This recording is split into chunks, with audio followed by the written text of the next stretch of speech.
lunch. And once again, we'd like to thank Rob Delorier and the crew for the excellent meal they provided for us.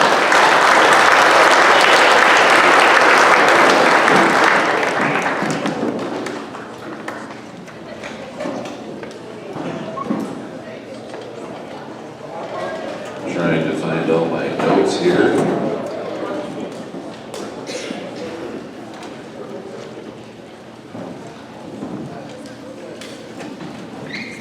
We do have with us this evening a few past inductees, and I have my note here finally.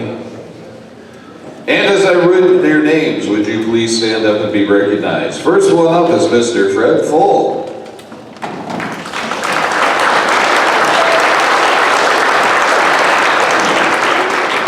Jeff Merritt. Mr. Paul Huber.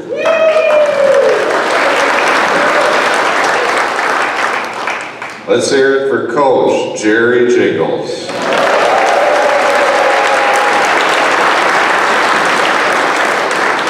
Down on the end, Mr. Scott Larson.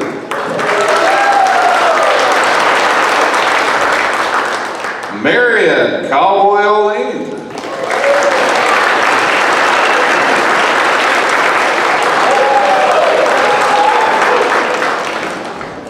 Beth Jessen. And Mr. Blaine Merritt.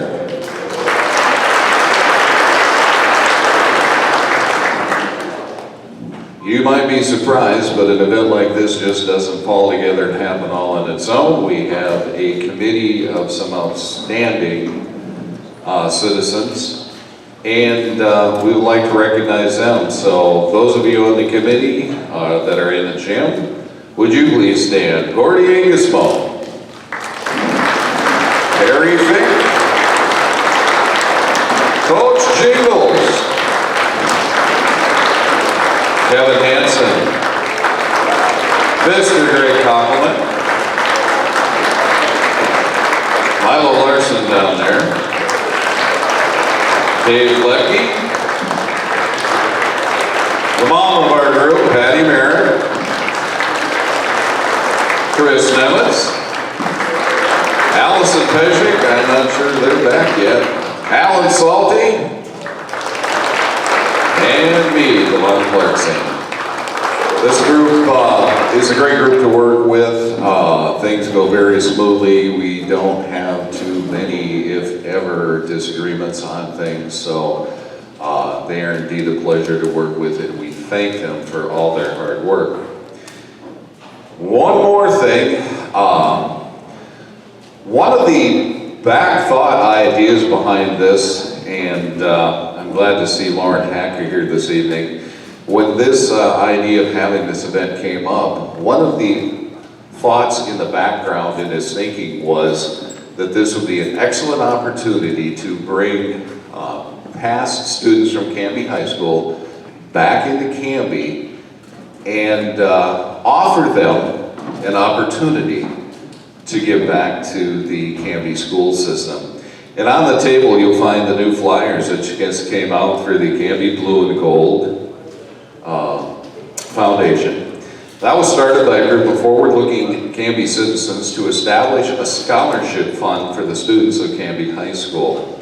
The first money was awarded in 1986 with $200 scholarships.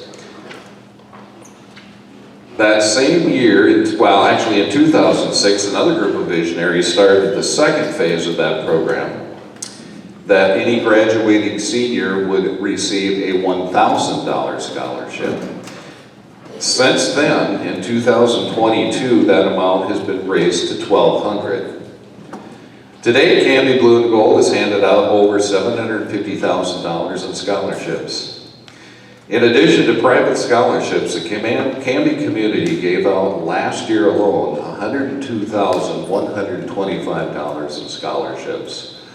It's pretty amazing for a town this size. So Canby,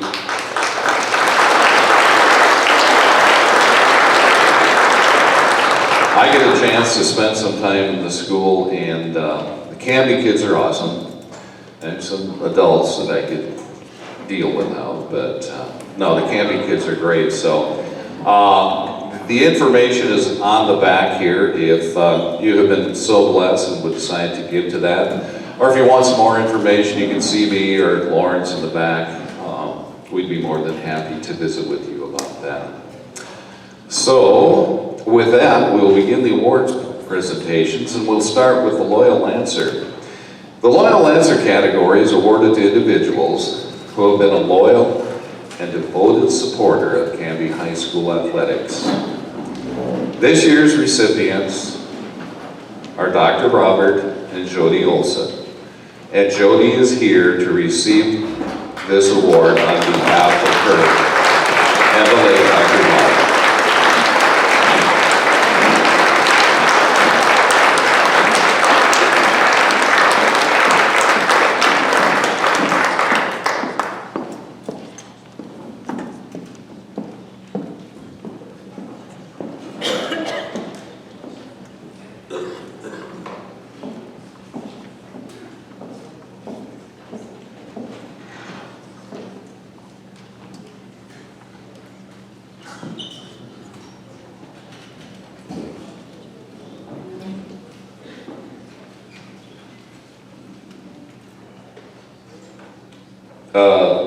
How's this going to work, dear?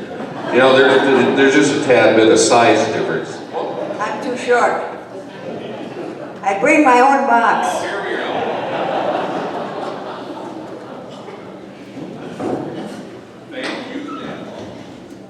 Thank you, Natalie. Thank you, Natalie. Now I'm appropriate height, I think. Thank you, Delon. Honored athletes and teams, families, and a room full of friends. I am honored and humbled to accept this recognition on behalf of my late husband, Dr. R.T. Olson, known as Doc, to most of you.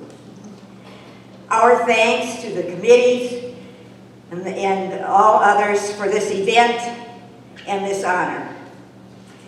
I do have some stories, and I'll try to make them to the point, but I'll start out with one from the beginning.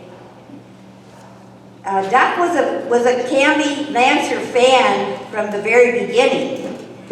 We moved here in July of 1957. So now let's forward to winter 1958.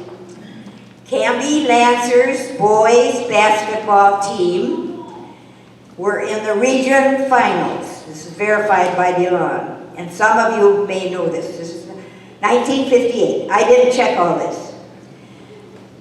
We were on our way to the cities, driving through, was it Glencoe or Hutchinson? And I didn't check. Some of you may know, old timers, where this was. We parked by the high school, and Doc and Richard, who was almost 2, went into the game. And this is 1958, so I was out in the car with newborn son Paul. A lot of you know. Well, I understand the team lost, but it was apparently quite a game. But my point is, Doc was a Canby Lancer fan only 6 months after we moved to Canby. As he is not here to tell of memories or stories, I have a few to tell, and mostly are wrestling related, and some I think will come out later on. I'm going to start with some of the photography stories. Let's see, this begins with the death. This begins with the death, actually, and some may know this, and many will have forgotten this. The Canby News editor, Dick Olson, died quite suddenly in November of 1975. So if you get your team and your dates straight, the first team wrestling tournament in the state was 1975, okay? Canby came in second. I won't say to who. But we knew we would be back. I mean, everybody knew, the whole town knew, the team knew, the school knew, we would be back the next year in 1976. But the Canby News editor had died, there were no pictures in the paper. So Doc got his camera together, and he and I started taking pictures at each of the meets. And then on Sunday night, we would take them to get published in the Canby News during that week. I don't know how many of you realize that story. Well, going on with the photography part, in 1975, when the team was at the state tournament, we watched how the other schools did it. And soon as the trophies were awarded, they got the teams together in whatever state they were and took the picture of the team, kind of fresh off the event. So in 1976, Doc came prepared to take the wrestling team photos just as they presented the trophy, right off the mat. He continued this for, we're not sure, I tried to check with Jerry Jingles, maybe 15 to 20 years. He took the team pictures. I'm not sure, sadly, the cheerleaders weren't included until 86, but then they were included. And then he printed copies for each wrestling team member and the coaches and the cheerleaders. And I'm guessing that some of are in the other room on the tables, and some of you have on your wall or in your closet or in some box that's got all your memorabilia, pictures that he took over the years at that moment, whether it was first place or whatever place at the state tournament. A side note to that is he would get pretty excited. Now, I never knew him to get too out of patience. Never. But he took it out on the land of the Vikings, and he got pretty excited at Canby wrestling matches, and others, but wrestling especially. I think there was a colleague named Cockelman that got pretty excited as well. Anyway, so at that state tournament in 1976, I had the press pass, and I was on the floor of the arena. Just kind of a fun. And I think there's Mr. Snowball, someone down here that I got pictures of. Anyway, another quick story with the cheerleaders. Do you remember at the arena there was that parking ramp with all that swirly thing? And whoever was with the cheerleaders that year was a little nervous about driving down that swirly part. And so they asked Doc to help get the car down the ramp. And then usually on the way home from wrestling tournaments, it was winter, and you know about the snowstorms. Don't need to pursue that. And ice. I think going to Montevideo one time, whoever was riding shotgun had to follow the edge of the highway so that they didn't go in the ditch. But that's another story. Well, I am a mom, and today as a loyal Canby Lancer fan, honoree, grandma, great-grandma. Moms have a certain role. Now, dads and grandpas and grandmas, grandparents, they have a role too. But moms are a little different. And if you sit across and look across the bleachers at your opponent, you can pick out the mom of that wrestler that's on the mat. Now today, that mom would have her camera. We know it, so that's a little different, but this is moms. So how did I learn to be a wrestling fan? Well, I learned from the best. And the best was sitting right over there in that corner. I was down on the lower bleacher, but up higher was Marianne Merritt. Where is she?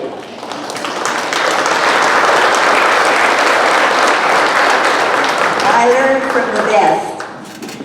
Gene Koppelman. If you sat next to Gene Koppelman at a wrestling match and things got a little bit intense, you better be prepared to be going right off the bleachers, because she just spread out. Marcia Jingles, it was always go, go, go. My kind of best story is Marge Bresser Anderson, so this is going back a long way. Marge Bresser often rode with us to tournaments, especially in Montevideo. Her son Dick was the wrestler. Well, one time she came into the gym late. I'm just going to say it's here, I'm not sure where. It was a little late. Dick was already on the mat, and he was in trouble. And she got down on the floor. Maybe she got down on the mat, I'm not sure, but she liked to tell us a story. And she hollered, "Get out of that, Dick!" And I think he did. So, today a good place to find loyal Canby Lancer fans is at the Wellness Center. 70, 80, 90, Cowboy O'Lean and I. Come on, raise your hat, Cowboy. We joke about our age. He catches up to me, and then I have a birthday and I add a year. So, but you'll also find people like Arlene Luters and Jane Dries and Joni Strachowski and lots more. So the whole Wellness Center is filled with loyal fans. In December, it will be 20 years since Doc died.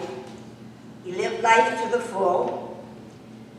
I believe he lives on in the memories and stories that we all have. Some of you have stories known only to you. And as he is no longer here, you are the keeper of that memory. There are stories, yes, of certain teams, of certain coaches. There are stories about referees. There are stories about different meets, different places, different opponents. There are stories about weigh-ins, those certifying weigh-ins that happen before the wrestling season. There are stories about injuries and sprains, stories of encouragement and caring. You can do it.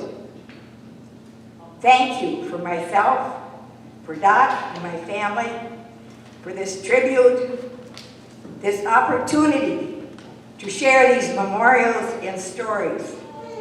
He would be very humble about this, but underneath he would be pleased. Go Lancers!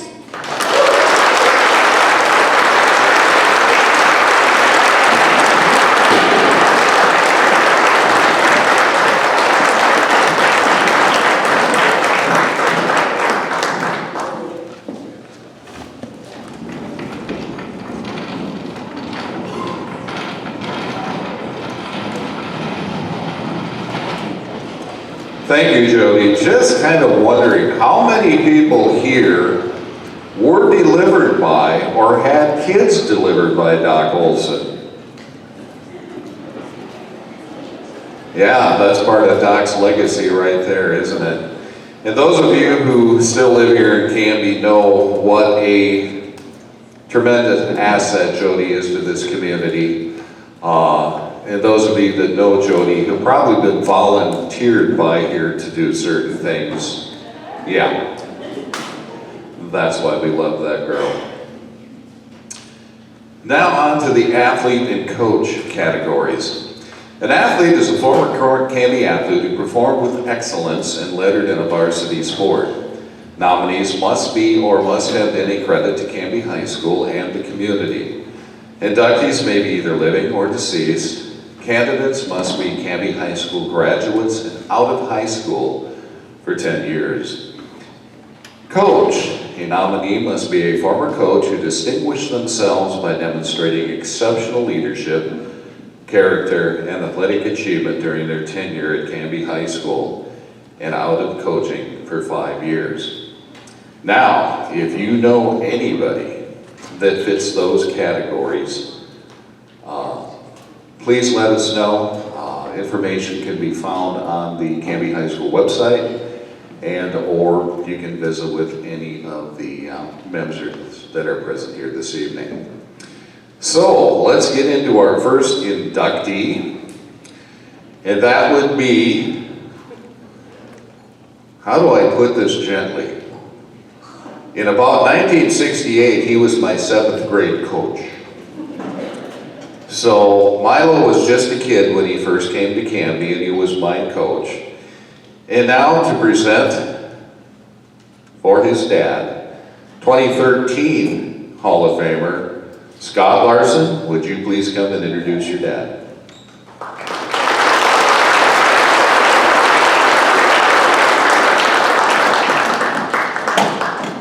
Thanks, Delon. Yeah, as Delon mentioned, it's my honor to have the privilege to introduce my dad here as a new inductee into the Canby Hall of Fame. He spent the better part of the last 50 years supporting and enriching the lives of student athletes here in Canby. I'm going to go back a little bit to get this point. I promise I won't take long. But some of those of you who know my dad, this is part of who he is. He grew up on a farm in eastern South Dakota, which refers to as God's country. He participated in all manner of sports there: football, baseball, basketball, track for the Strandberg Tigers. Very proud of that. He likes to tell stories of playing basketball in tiny gyms in eastern South Dakota. Gyms just like this. He still brings up a lot of those high school ball games where you'll see a name in the Watertown paper in the box score, and it's probably some grandchild of somebody who played against, or he thinks he probably played against them back then. So he stays, his roots are deep in this area, eastern South Dakota, western Minnesota. It's kind of all God's country.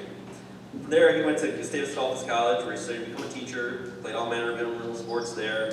Most importantly, that's where he met Jody, his future wife to be. They've been married 56 years now, I think it is. So.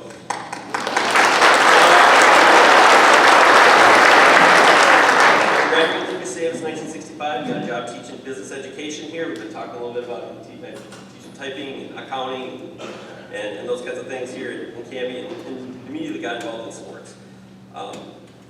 He's been a big part from then on. He's really just been a big part of the fabric of Canby sports through all those years. He ran the summer rec program for 25 years, coached junior high basketball, Delon's coach for many years, officiated lots and lots of junior high basketball and football games, was the voice of the Lancers for many years, and maybe most importantly was the Canby girls and boys head golf coach for 46 years. It's a long time.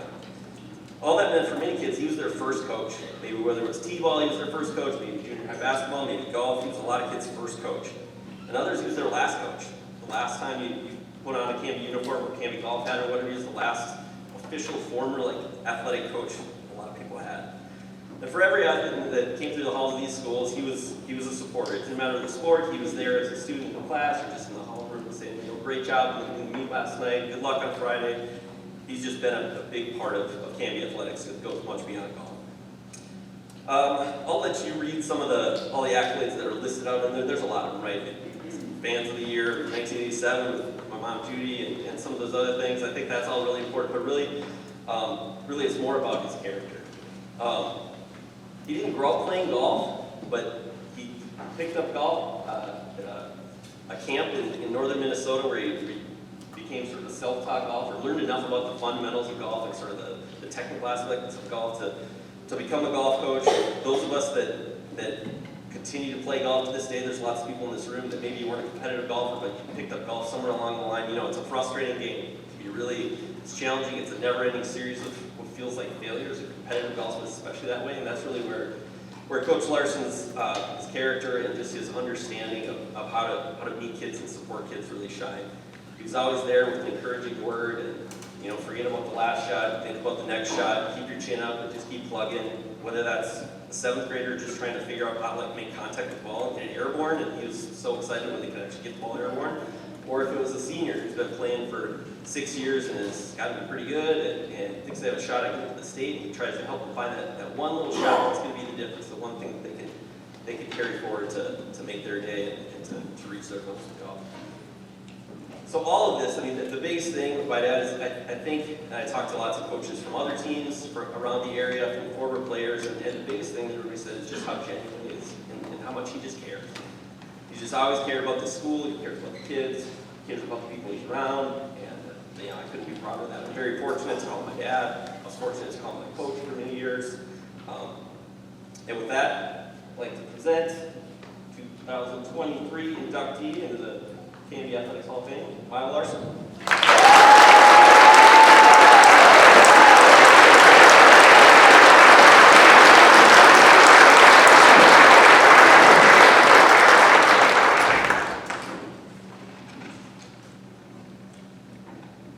Thank you, Scott. It's been quite a ride for Judy and I. I was working at the camp. He talked about and I got a call in August, didn't know what I was gonna do. Superintendent Baker wondered if I had a job. And I said, no, I don't. You wanna come down for an interview? Sure. I went down for an interview, seemed to go okay. Went back to camp, the next day my boss said, you got a phone call. And so I went back in the office in the kitchen and talked to the speaker and he offered me a job. And I said, okay. He said, well, you start in 3 days or we need you down here within the week. So I had to miss the last couple of days at the camp to come down here and for orientation, find a place to live, whole bunch of stuff. But it worked out. And I never had, well, I had one chance to leave. We got married and she said, we'll give it 2 years. She had a job teaching, but wasn't real excited about coming here. She was from a small town also, but she had a lot of girls from the metro area friends in college. And so after those 2 years, I was getting some paperwork out and I sent out some letters. And she said, what are you doing? I said, well, I'm getting the resume made ready. He said, give it 2 years. Well, if you go by yourself, she said. So all these years, it's been so much fun listening to these guys talk about the games we used to play in here in the summer rec program. We had to rotate from wiffle balls, tee-box, here and here, or pitching, so that the right-handers and left-handers had equal opportunity to put the ball in the upper deck. That's one of the biggest decisions to take. And all the activities in school just seem to run on, and what great kids we have had here for me to work with, and help from parents when we need coaches. From Mr. Bredesen helped me, and I helped him when we started little kid baseball in town in the summertime. And it was just a few kids that were in town, or a few parents would drop their kids off and we'd play down at the lake. We started getting more, and we said, we gotta get something going, leagues going. Well, pretty soon we had, I think it was 20-some teams playing. We ran out of space by the elementary school. We went out to the Votech. They finally had 2 diamonds out there, and we used the baseball diamond and the softball field for games on Thursday nights. And it grew as we added the young ladies. Started out it was just boys, and we had a couple of brave girls that wanted to play, Jill, and a couple of her friends. Well, the next year we had enough girls that we started a girls' league. We only had 4 teams at that start to go with the 10 boys teams, but it was a start, and it continued. And it was, again, the parents that we had to get to run these, how many people, if you asked them, would volunteer and said, oh, we'd be glad to help. But we got to have somebody else, because some nights I might have, many rural people would have something going on late, whether it was cultivating or crop, somebody coming to do something with livestock. So, but to get 3 men or ladies, we had some lady coaches, to do that really was not that much of a challenge, because they wanted to watch their children do things, and it's one of the joys of being in this profession. The golf, yeah, we came by that because we were fortunate when working at this camp, we could go to a little par 3 golf course. Ideal place to learn. You get to practice shots that you don't do otherwise very often. Like most people would take a little time doing that. Their golf game maybe would be better, but that's where we learned. I bought my first golf clubs at our own hardware, Raynard, Minnesota. I don't think I still have them, but I might have one of them left. If you look through my garage. So those kinds of things have been so much fun for me that it has not been work. Some of you students, yeah, some days you tested my calmness a little bit. We won't give name, but one time I remember that one morning, and I don't know if I was up making a test late or not, but I kids in the back room when I was giving instructions for the accounting class weren't paying attention. And I walked back and I slammed the desk so hard, the poor boy went back with his head hit the wall. The next thing I heard was, Mr. Larson, everything in here okay? It was Mr. Head from next door. But that individual though was involved in that friend case. Getting into do extra things that I did came about. My first assignment that first year in 1965 was selling tickets at the football game. You know, you don't get to watch the game very well from the ticket booth, especially at the football game in Canby where you're selling the ticket by the bus garage. And so I did my duties properly because it's about the and duties as assigned. I finally got raised in Raven. Some of these teachers, Mr. Somm just growls a lot, but he's kind of cuddly if you get to know him. So I went in and Mr. Somm, I would like to have you assign me to some other job if I could so that I could watch the game. See what I can do, Larson. I was never Milo, Larson, anything. It was always Larson. And a few days later, I had a note, see me. Now those usually weren't always good. So I went in, shaking. I think I got something for you. How are you on heights? No, I guess I climbed the windmill tower a couple of times when my mom wasn't watching. And he said, well, would you like to announce football games? You got that crow's nest up there. You climbed up the lake pole. Okay, so that was the beginning of my announcing for football. And it was truly the greatest seat, except on the really windy days it was lovely. And then the golf began. I think I coached 2 years of 5th and 6th grade football. And then golf had started in 1965. And the teacher that taught that golf had then gone to the Votech, which he was the accounting teacher. That's how I happened to get the job here. So Mr. Jingles coached golf for 3 years at that time. And I started in junior high basketball. And then I believe Jerry was thinking about having not a fight or a sport every season of the year. And so Mr. Somm asked me to play golf. I became a golf coach at that time and was able to keep doing it after I retired. The board said I planned to retire, but I'd like to keep doing golf if I could, and they said fine. So along the way I had to become a bus driver also because they regulations, I don't know if it was some Canby or if it's statewide, but students needed to be transported to the golf course on a school vehicle, which a couple of young men that had cars, well, if I can't do that, I'm not going to play. So they didn't play. And they told me several times that the dumbest mistake I ever made because they loved the game. So I had to get my bus license. To get the bus license back then, so you know, it was not like today.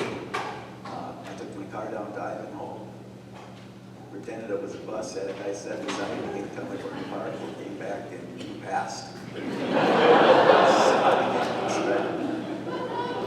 Had to take, you know, one of the things that I remember is, well, the buses were supposed to be ready. I went, took kids from junior high basketball to Russell.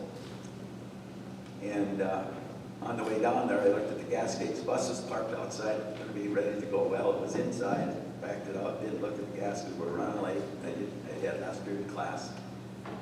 And so I looked at that. I got down there, I drove by the school, and I went in and I said, Coach, can you take care of my guys in the locker room, get them out and have them shoot layups? I'm going to go buy some gas and I get back to Canby because I'm not empty.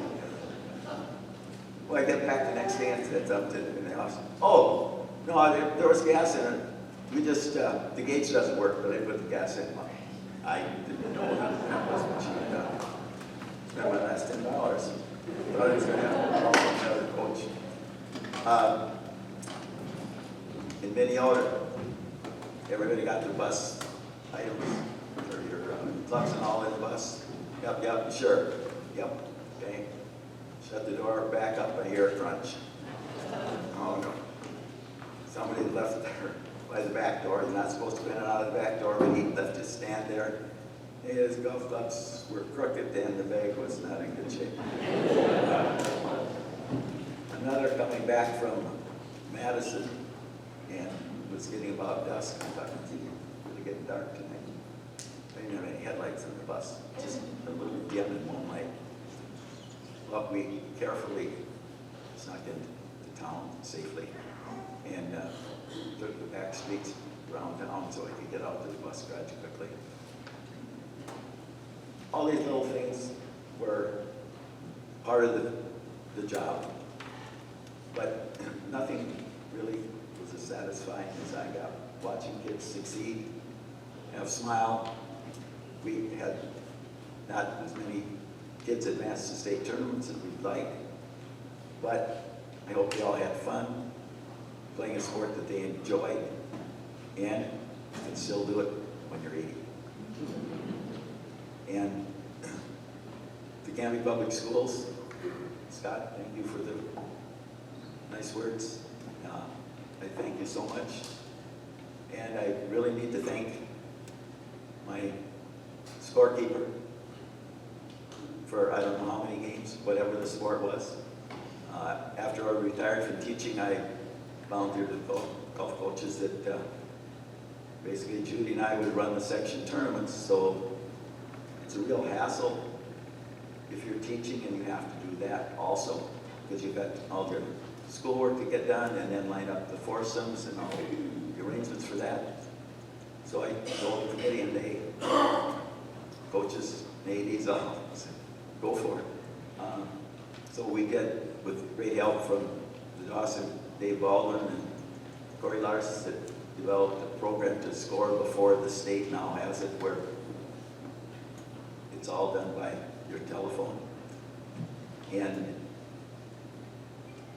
to the point of Mrs. Larson,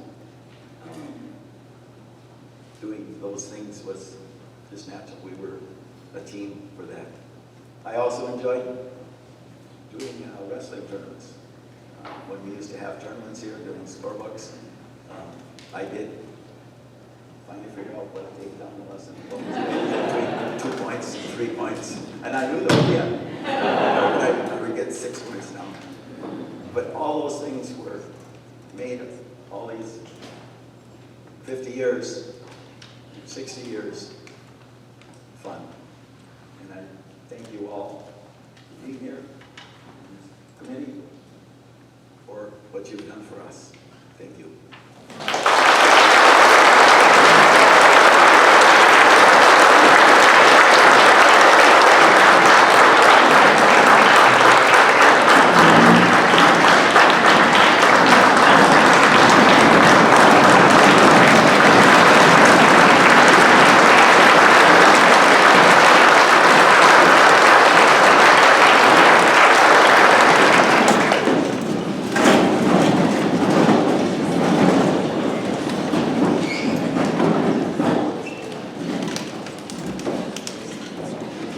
Judy, thank you for being willing to stay more than 2 years. And not just because of him, but because you know I love you too. Just interested, how many people here either had Milo as a teacher or a coach?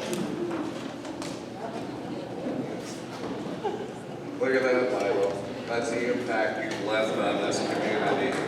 Also, he has, up until the last year, been the chairman of this event as well, so put a lot of time in over the years. Our next inductee is Mr. Jeremiason. His presenters are Beth and David Jeremiason.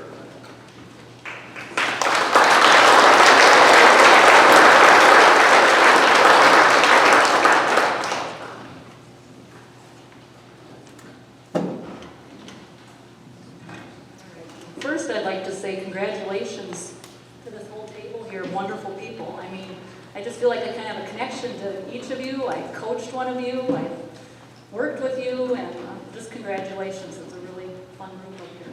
So, I'm Jeff's older sister, just barely, just a year older than him.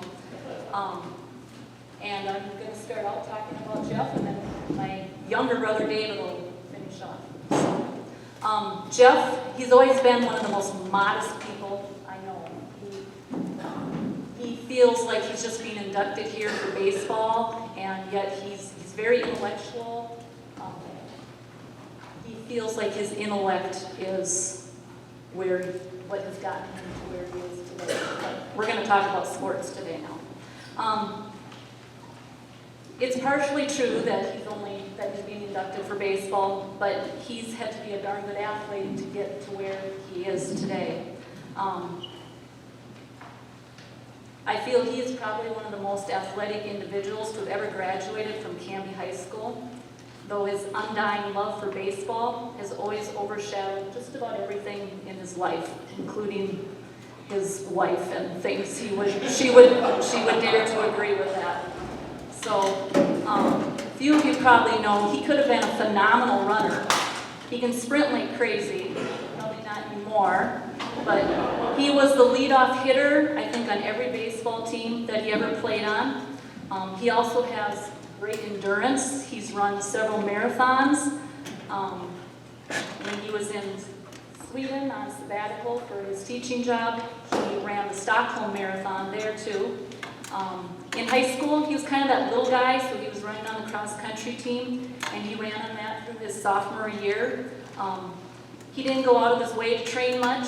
He admits he didn't even have a great attitude about being on the team. I remember Coach Jessen was not real happy with him when he decided his junior year that he was quitting cross-country. He was going to go out for football instead. And as a former cross-country coach, I know why Mr. B was upset. I mean, this kid was running consistently 17-minute 5Ks. He even had several that were right around the 16-minute mark. We haven't had very many boys in Canby do that in a long time. Nick Stokes was probably about the last one that ran down in that low 16s. But he decided he was going to be a football player instead. So what position did he end up playing? Right off the bat, as a junior, he was a starting quarterback. So he was a starting quarterback his junior and senior year. That's how athletic he was. Just walked onto that football field, and that's where they put him. I didn't get to watch Jeff play a lot of baseball in high school because I was busy doing my own sports and things, but I don't think I missed a single one of his wrestling matches, even when I was a freshman in college. Wrestling, too, not Jeff's favorite sport, even though he was tougher than nails. If you asked Perry Fink, who wrestled him in college, Perry would say he hated wrestling him. He was that good. I remember him telling me how he would just watch the clock, counting down the minutes because he didn't want to go to practice. He did not like it. And he always talked, though, that the thing that got him through it all was his friends. He had a great team, and his coaches, Coach Jingles and Coach Bredesen. They were the ones that got him through. My favorite wrestling memory of Jeff will always be the 1986 Region Team Tournament, where he blew the wind out of Wabasso's sails and knocked off Terry Genevis. He was the individual state champion from the previous year. And I was reading some quotes in the newspaper and things, and Wabasso's coach said that match psychologically took the rest of the team down too. The team tournament was always on a Tuesday back then, and I skipped my college classes. Came home to watch him, and it was completely worth it because I got to come back to the dorms that night, and one of my dorm mates happened to be from Wabasso, and she was like, well, Canby may have won, but I bet Terry Genevis won. And I was like, nope, my brother put him on his back twice. As big sister, I was thinking big things for my brother after that big win and things, maybe even a state champion or something, but unfortunately, and we were just talking about this as we were sitting here, unfortunately, he took an elbow to the eye socket in the first round, and they did that first round on Friday nights. And I remember sitting there watching Jeff wrestle. This elbow went right into his eye socket and blood just splattered.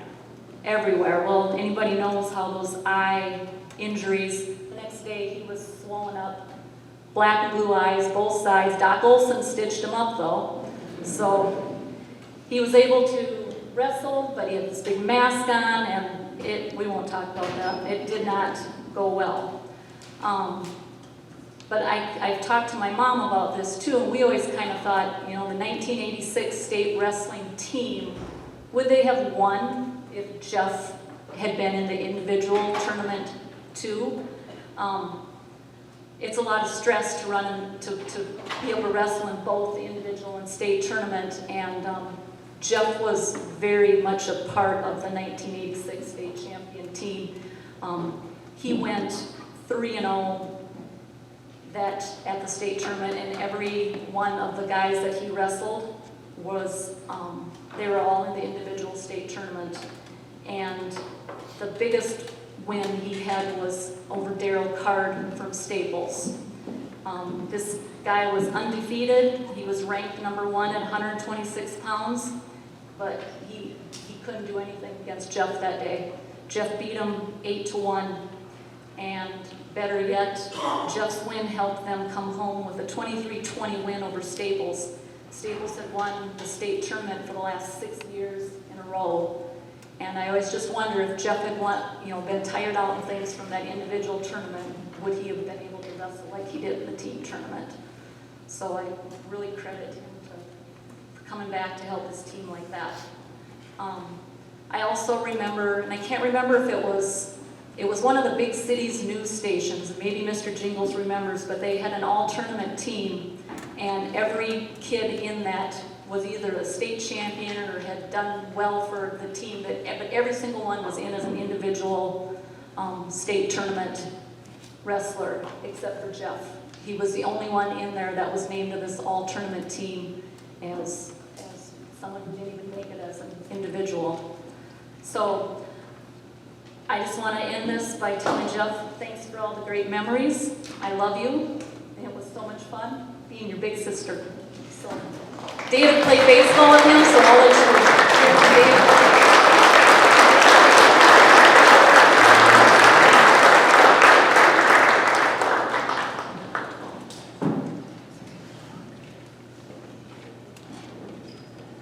Can I get that box to stand on?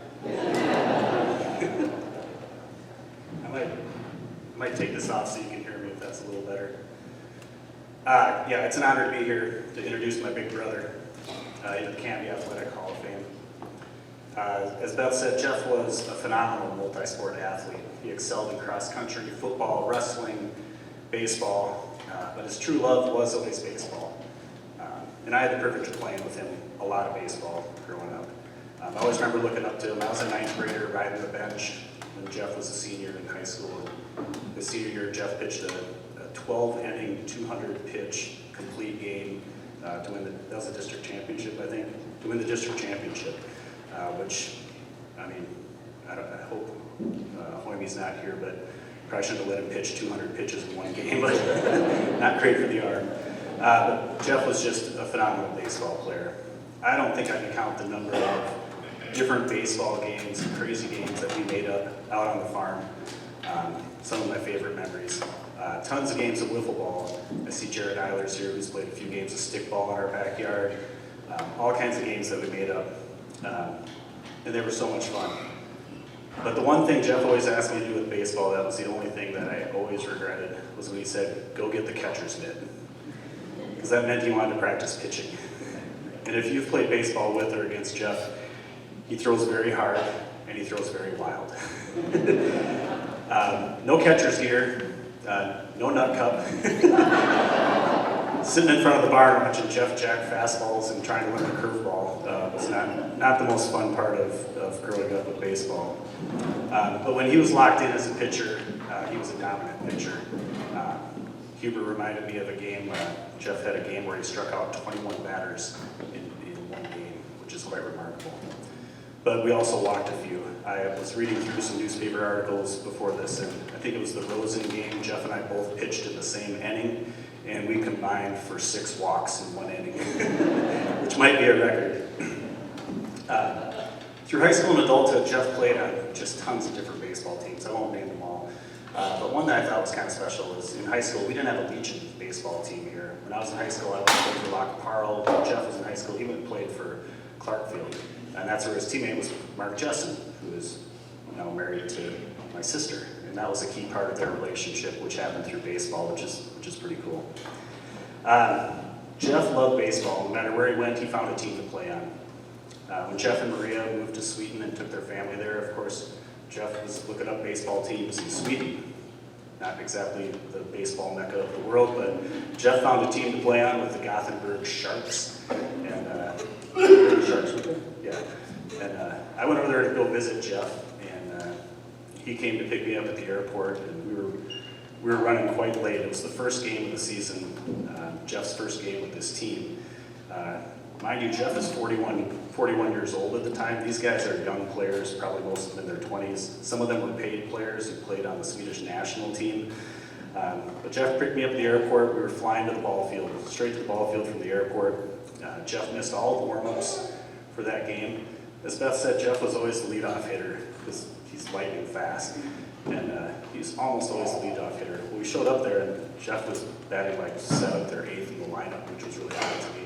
But you know, he's a new guy on the team. They don't know how he plays. But shortly into the game, there's a line drive hit to the gap. Jeff's playing center field. Guy comes flying out of the batter's box, thinking he's got an extra base hit, just to look up and see the ball in Jeff's glove as he tracked one down. I think those of you who played ball with him know he's a phenomenal center fielder.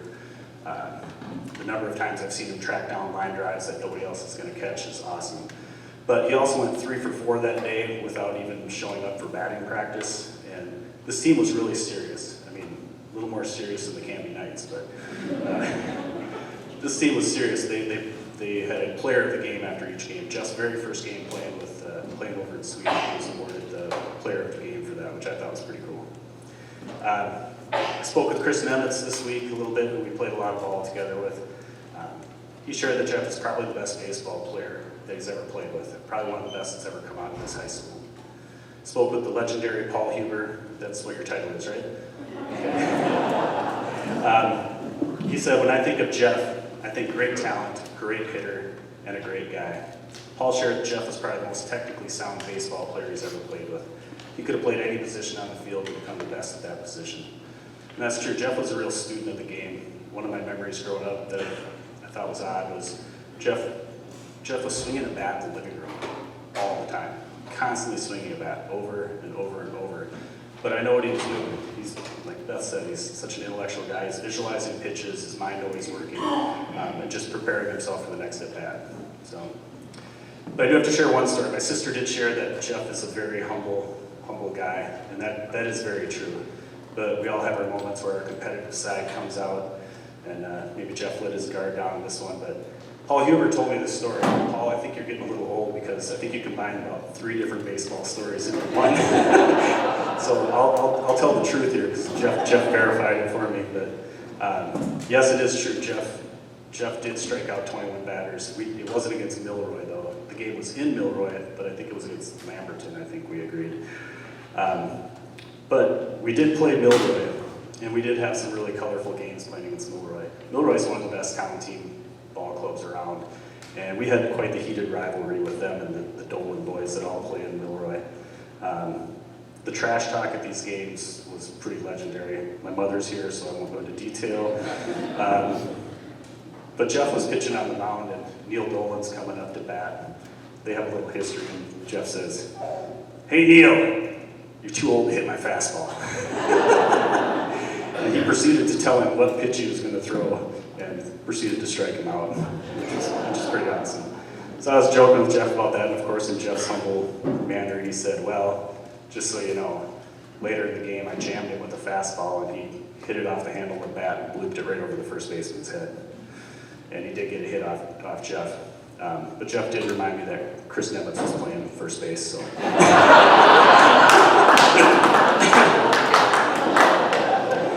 But I should add that when you play town team baseball, one of the cool things is when teams get eliminated, they can draft pitchers and catchers from the teams that have been beat out. And this says something about Jeff. I mean, we had a great rivalry with Milroy and all the banter and heckling, but Milroy picked up Jeff twice. They took him twice to come play on their team with him. And you know how sports is. Jeff said he had a blast playing with the Delon boys at Milroy, even though we have all that kind of banter. Jeff was always a great teammate to everyone. So to close, I just want to thank you, brother, for being a great role model, a mentor, and a hero to me, both in sports and life. My childhood memories of countless ball games with my big brother are the best. Wouldn't trade him for anything. So proud to introduce Jeff Jeremiason to the 2023 Canby Athletic Hall of Fame.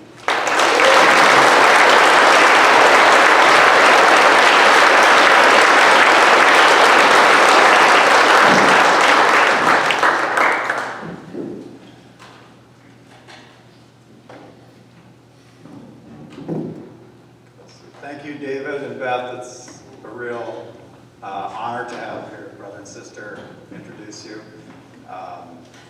And it's just a real honor to be back in Canby. Canby, such a special place, and growing up in Canby was a real privilege. And I feel very, very lucky. It's a real privilege to grow up in Canby. And I'll say a couple things about what was mentioned before. Milo Larson, I guess, was my first coach when I went to T-ball. Paul Huber was my hero already by then. When I came there, Paul said he was the only one who'd ever hit 1,000 in T-ball. I said, well, I think I hit 1,000 my last year in T-ball. I was always big on stats. Also, so lucky to be part of the wrestling program. And Beth's probably right, I did have a bad attitude. I was obsessed with baseball. I mean, I really, truly wanted to be a Major League Baseball player. And I really never had a chance at doing that. But, so other sports, I loved other sports, and I loved playing football, and I loved running. Wrestling was a lot of pressure when you wrestled in Canby. There was a lot of pressure, and I wouldn't trade that for the world. I mean, my good friends from the wrestling team, Lynn Cleveland and Don Dolores and John Gruber, the Toll brothers, Todd Paulson. I mean, we had a phenomenal time, and to beat Staples after Staples had won it every year for 6 years in a row. They beat us 2 years at the state tournament, and we got them that third year in a close match. Was, you know, a real thrill that we'll never forget. And I learned so much in the wrestling room. I love, Coach Jingles, just the way about him, and Coach Bredesen. They were so organized and professional, and that carried over to other sports. I also mentioned Jeff Merritt was in the wrestling room a lot when I was a senior, and that was great. I kind of knew him from playing softball. I'd see him around. But Fred Full also came to our wrestling room, and that was, it's like, wow, Fred Full is here. And I never had quite the confidence in wrestling but Fred came in, we did these 30-second goes, and Fred told me one time, nice move. When I came in he came in on top of me, and I rolled or something, and he said nice move, like, oh, that was awesome. So Fred Full told me that nice move. That was good. And then I really enjoyed wrestling. I wrestled 1 year in college. My first year in college, I had my roommate was a wrestler, and I was on the floor with a bunch of wrestlers, so I went out for wrestling just for the fun of it.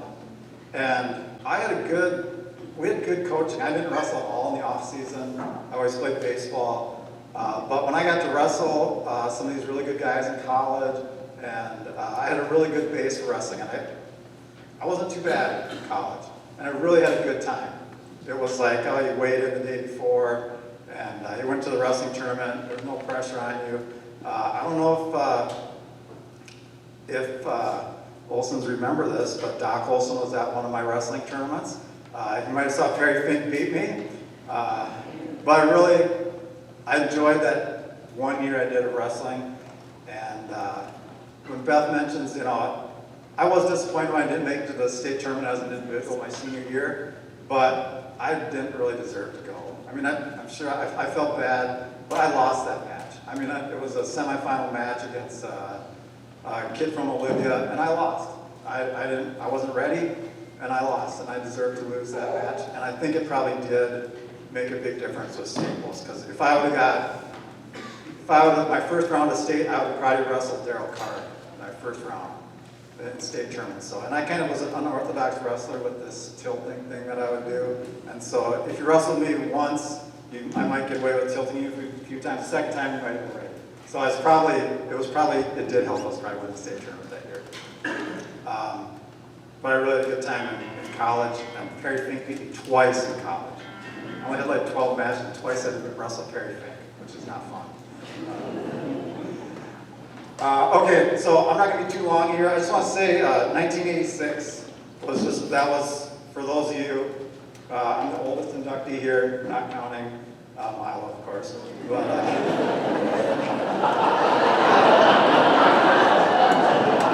1986 was really a great year, and so many great things happened in 1986. The state wrestling tournament, I already mentioned, that was just phenomenal. I'll say one thing that I remember about, we thought we were pretty cool when we came back. The whole town is out for greeting us as the bus comes in, and we got into the gym, and go listen to what Estel Song told us, and that always stuck with me. I was kind of upset with Estel Song, not that you'd ever tell him that, but he came and said, you guys may be champions today, but people are going to remember you for your character when you walk out this door. And I was like, come on, man, just tell us how great we are. But that was true. And somebody put that on YouTube, and go listen to that. Estel Song was a very wise person. We also had our District 9. We won the District 9 baseball championship that year, and really had a great experience with that. Towards the end of the year, preparing for the summer, we didn't have a Legion team. We had a Legion team when I was a sophomore, and then we didn't when I was a junior. And then that year, I wanted to play some ball in the summer. I knew I was going to be playing for the Knights, and so I went over to the Huber's house, and I was going to ask Jim if they were going to have a Legion team this year, try and talk him into it. I got over there to the Huber's house, knocked on the door, and Jim came and answered.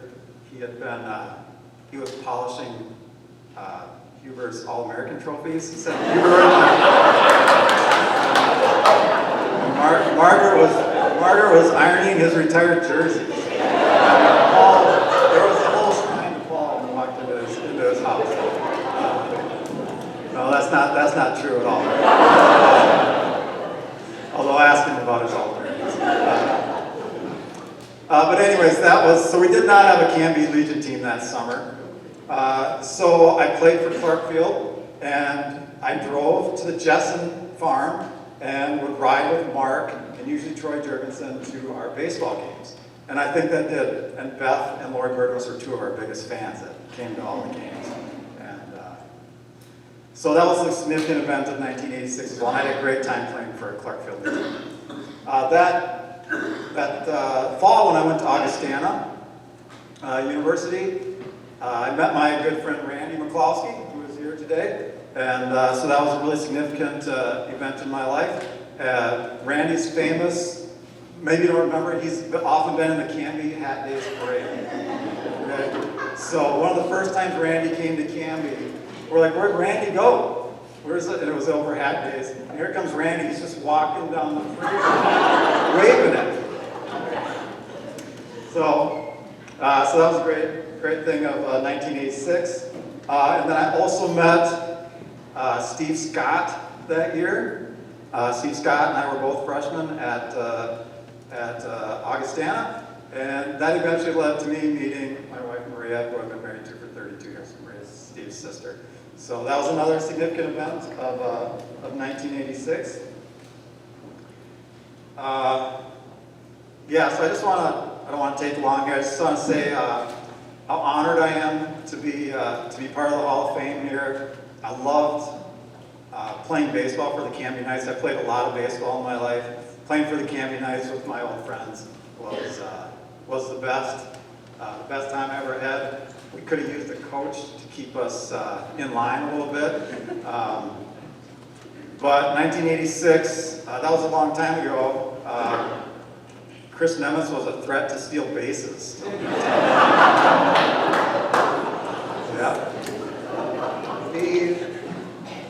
power hitter. He probably still is.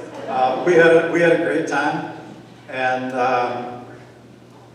I'll never forget our time with the Knights. It's too bad we don't have a team anymore like for Canby, but we had a really good time. So I just want to end by saying, just thanking everybody. I want to especially thank my mom and dad. It was a privilege. They did not get to play sports in high school, and they let us play, and let us prioritize it. I remember leaving my dad high and dry in the field. We're baling hay, and I'd bring my bike out along, and it'd get to be 6 I'm like, sorry, Dad, I gotta go, I got a ball game.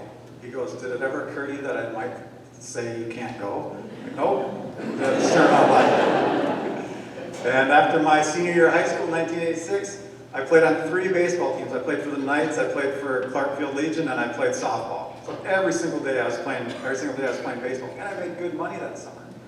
Farming. My dad knew I wasn't going to be a farmer, but it's such easy money. So we had this was how it worked. We'd go to the sale bar and Dad said, you guys should buy some hogs. It's like, okay, we'll buy some hogs. So Beth and Dave and I would buy like 30, 40 hogs. And then this feed showed up and we'd feed them and we'd clean them out and then we'd sell them, you know? So all we had to do was buy them and sell them. It was great. We made a ton of money. Same with baling hay. There was a tractor there and a baler. We could go bale hay. There was free gas at the farm. So we'd do that, and then we'd sell the hay, pure profit. So, but I still never became a farmer. That was just, I just want to say it was a privilege. I got to play baseball all summer. I worked some, but so thanks to my mom and dad for allowing me to pursue athletics. The last thing I'll do is thank all the teachers at Canby. I really got a great education in science and math. I only took typing from Milo. I didn't take any business classes. Typing wasn't my lowest grade I ever got in high school, which I deserved as well, because I was not a good typist. But I'll just mention Mr. Wilde, Mr. Heck, Mrs. DuBois, Mrs. Rogenbach taught me. I breezed through college calculus because Mrs. Rogenbach took like 12 of us and taught us calculus and was really outstanding. So I just really thank Canby, gave me so much, and I'm so happy to be back here and really appreciate this honor. Thanks to the board and for all my friends over the years in Canby. It's a thrill to be here. Thank you.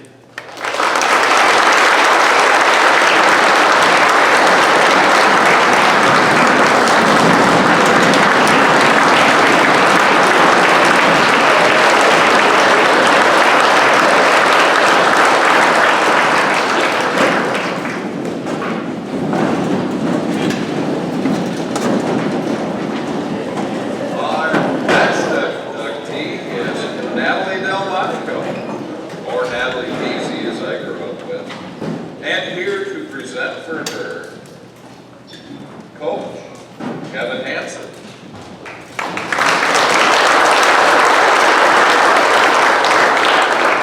Before I get started, I just got to talk about the Canby Knights quick.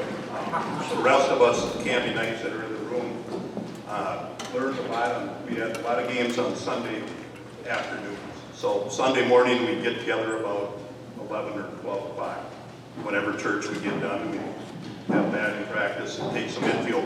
But Hall of Famer Paul Huber and Hall of Famer Jeff Jeremiason kind of gave us a religious lesson every time that they got together. And one of the big disputes was Mary really a virgin?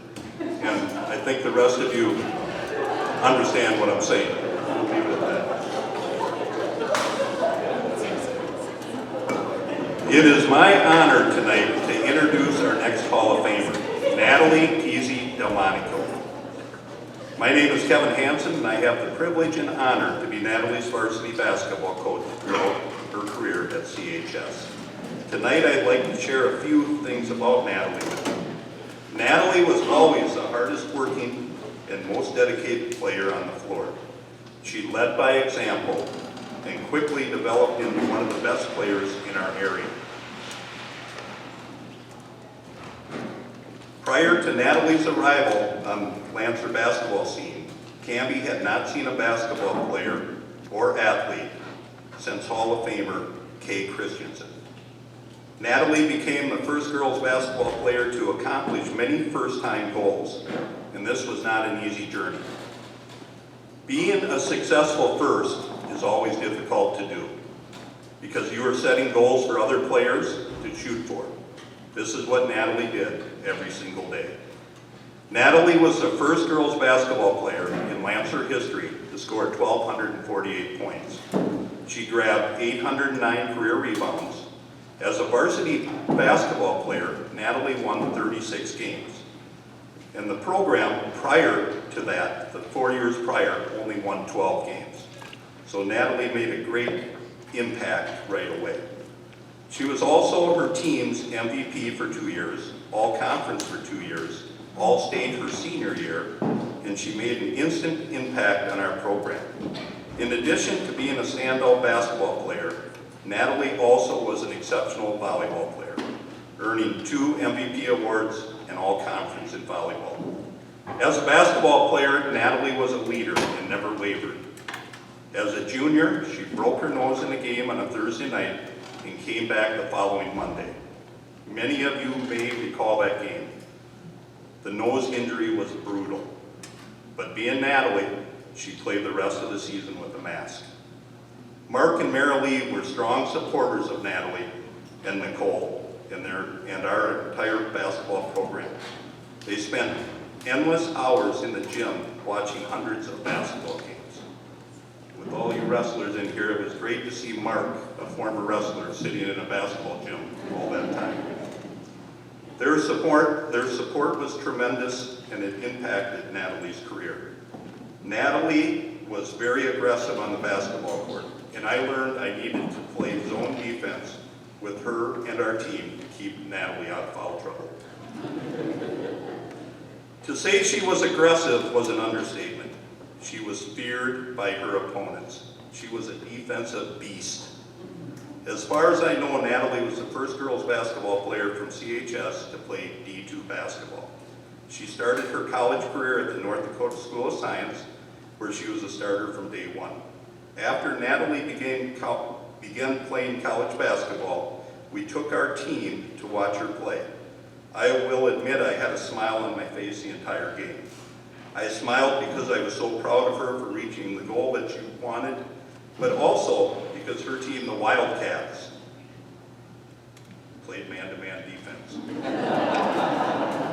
4 minutes into the game, Natalie picked up her first foul. 2 minutes later, foul number 2. Natalie sat for a while. Just before halftime, she picked up foul number 3. In Natalie's style, she came out the second half and had a great game. The whole scene made me think of her younger days as a Lancer basketball player. At the same game, a fan in the stands held up a sign that said, "We love you, Natalie." This fan was a junior high student from Canby High School. Her name was Riley Norgaard. Her and her teammates had traveled to Wahpeton to see Natalie play. Natalie, you were a great influence on future Hall of Famers and other people from the beginning. Following 2 years at North Dakota State School of Science, Natalie was recruited to play at Western State in Colorado, where she quickly became a leader on the floor and saw high levels of success. While at Western State, Natalie had a chance to play and guard someone by the name of Brittany Griner. For those of you that don't know Brittany Griner, she currently plays in the WNBA for the Connecticut Sun. During her college years, Natalie was always willing to help out our high school program. She would help us with Lancer Legend camps, and she would come into practice whenever she could. To this day, she coaches her youth teams, her daughter and others, and helps athletes become better basketball players. I had the opportunity to visit with some of Natalie's college teammates and wanted to share a few of their thoughts with you. Hannah from the School of Science said, "She was a great leader. She led by example on and off the court. She was a hard worker and pushed us all to be the same. Nikki from Western State said, Nat was always the hardest working athlete on the court. She never strayed away from hard work and grit. I'm grateful to have been part of her basketball journey.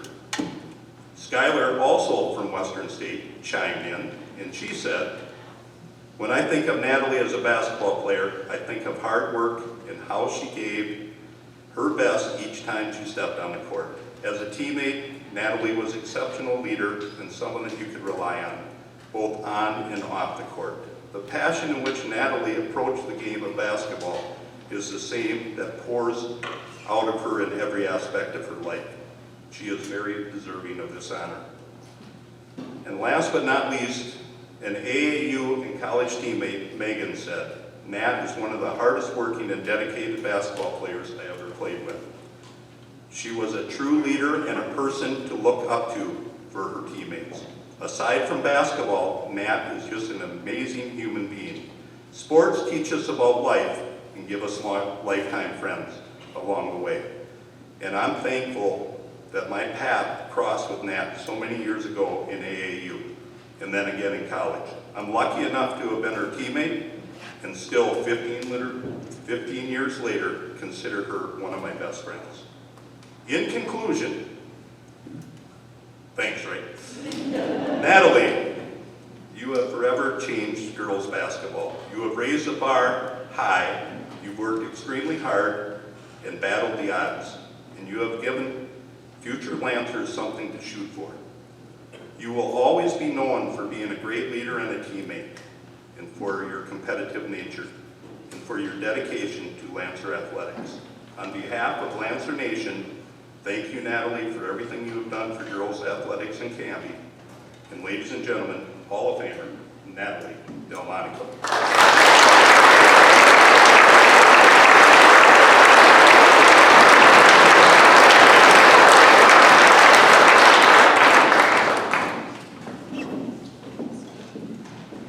After each game, I was asked if I had thanked my coaches, so I think I'll start there. Thanks to Reed Merrill, my first coach at CHS, and Kevin Hansen, my last, for representing all coaches throughout my career. Know that your dedication and love of the game is not lost on those who you have coached. It is said that sports builds character. More than that, I believe that it reveals character. One must learn to accept the wins and losses, just like in life. Of course, Hansen always said the wins were ours and the losses were his. Thanks for that, Hansen. Throughout my career, I have learned that being part of a team is so much more than wins and losses. It's about hard work and perseverance. Like being an undersized Division II post playing against Division I giants like the Paris twins from the University of Oklahoma or Brittany Griner from Baylor. It's about building relationships with your teammates, coaches, and supporters. Teammates that become more like family. Coaches that you have a lifelong connection to, like Coach Jay, and now an assistant at the University of Nebraska, who, crazy enough, both Riley and I had the pleasure of being coached by through our college careers. Or Latricia Trammell, my head coach at Western, who is now the head coach at the Dallas Wings that I get to watch coach. It's about not taking time for granted and staying positive in tough situations. Like at Western, when we played in Alaska over a holiday tournament, got snowed in, and missed our flights home for Christmas. Even the long, grueling bus rides were a clinic in patience and staying positive. I feel incredibly honored to be inducted in this group of Hall of Fame. Some amazing athletes and coaches and even better people. Thank you to the Hall of Fame committee for this honor and for all the work that you do to put in this evening. For you young Lancers here tonight, you are your best competitor. Be consistent, put the hard work in, and don't forget, thank your coaches. Thank you.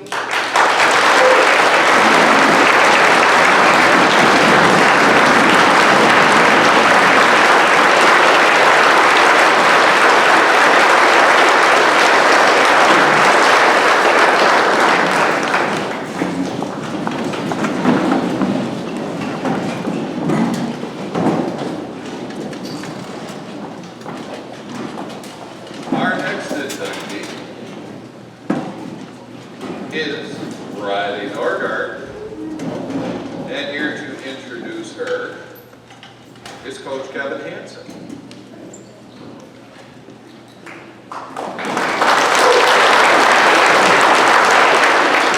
where I tell both of you that you didn't have to choose me. I'm sorry. Oh, you planned it. Okay, thank you. It is my honor tonight to introduce our next Hall of Famer, Riley Norgaard. I have had the privilege and honor to be Riley's basketball coach throughout her career at CHS. Tonight I'd like to share a few things about Riley with you.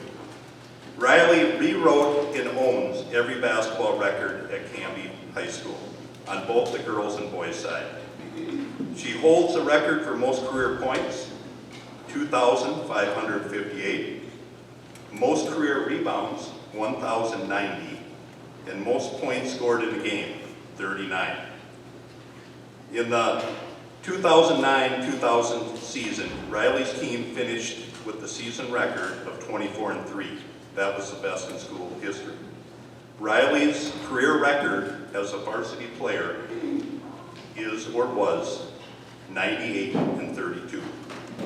Riley was a member of 2 subsection championship teams, a member of 2 conference championship teams. She was also her team's MVP 4 years in a row. Along with this, Riley owns CHS volleyball and track school records. She was also named the Class A Player of the Year in volleyball. I first met Riley when she came to the Canby Elementary School as a 5th grader. She was a kind girl with blonde hair and always had a smile on her face. Riley got my attention not while me watching her play basketball, but during recess one day. One day, not one, but 2 different boys came up to me crying and said, "Riley's tackling us too hard." So I turned away to gather myself, and then I decided to call Riley over and talk to her about the situation. I told her to go a little easier on the boys, and she responded by saying, if they can't handle it, maybe they shouldn't be playing football. Fast forward a few years, the 2 individuals that we just talked about ended up being 3-year starters on their own varsity football teams. Riley is the most competitive player I have ever coached. Through hard work and dedication, Riley has earned everything that has come her way. I lost track of how many times I let her and her parents into the gym on either a weekend or a weeknight. Kathy and Kelly are her biggest fans and were huge supporters of Lancashire basketball. They were often found coaching Riley's teams and lending a hand at our St. Clair tournaments. Riley played D2 basketball at Augustana in Sioux Falls for 2 years. Then she transferred to Montana State, a D1 college in Bozeman, Montana, for her junior and senior year. After college, she played 1 season of professional basketball in Spain. During her time at Augustana, Riley helped her team go on a deep run into the NCAA D2 tournament, and she was a sophomore.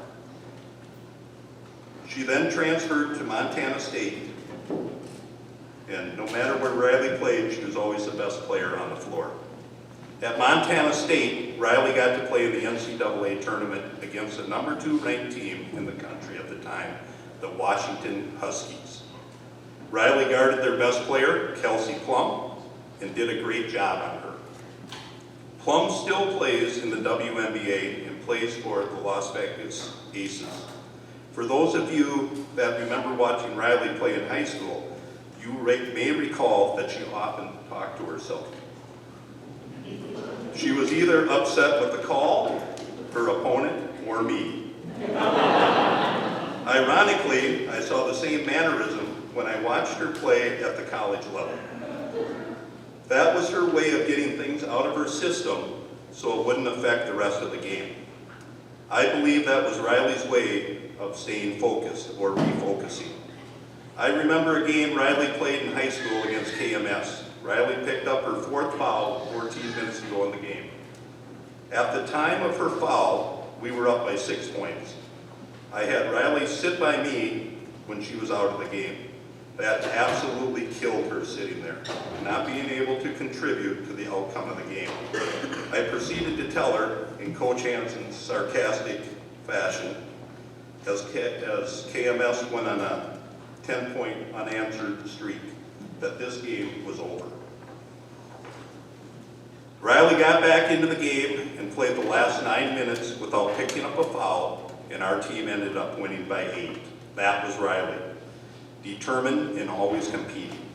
Riley was always respected by teammates, opposing teams, and coaches.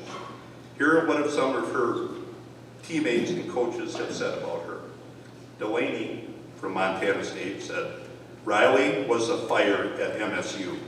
She pushed everything to match her level of play.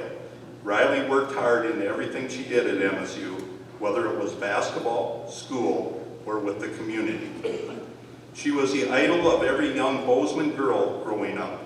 I'm so lucky to have played with Riley. Peyton, if you remember, was kind of one of the big studs with Riley at Mankato State. But she said, Riley had a motor that never stopped, and she was super competitive. We had successful seasons together, including one where we went to the March Madness tournament.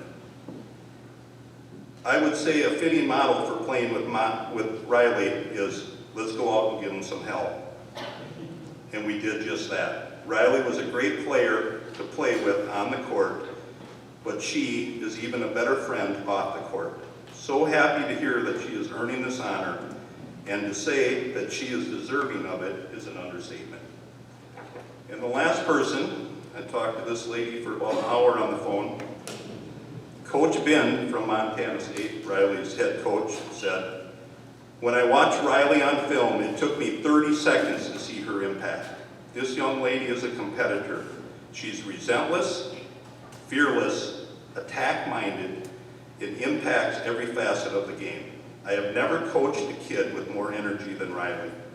I have no doubt Riley will continue to dominate, shine, and make an incredible impact on others, as she is a light, and we are thankful to be part of her special story. In conclusion, Riley, you have forever changed girls' athletics at Canby High School. You were the one that every girl in Canby wanted to be like, and you were the one the locals would talk about at coffee the next morning. You will always be known for your work ethic, your ability to make your teammates feel important and needed, your spunk, and your desire to never settle for anything but the best. On behalf of Lancer Nation, thank you, Riley, for everything that you have done for girls' athletics. And ladies and gentlemen, Hall of Famer, Riley.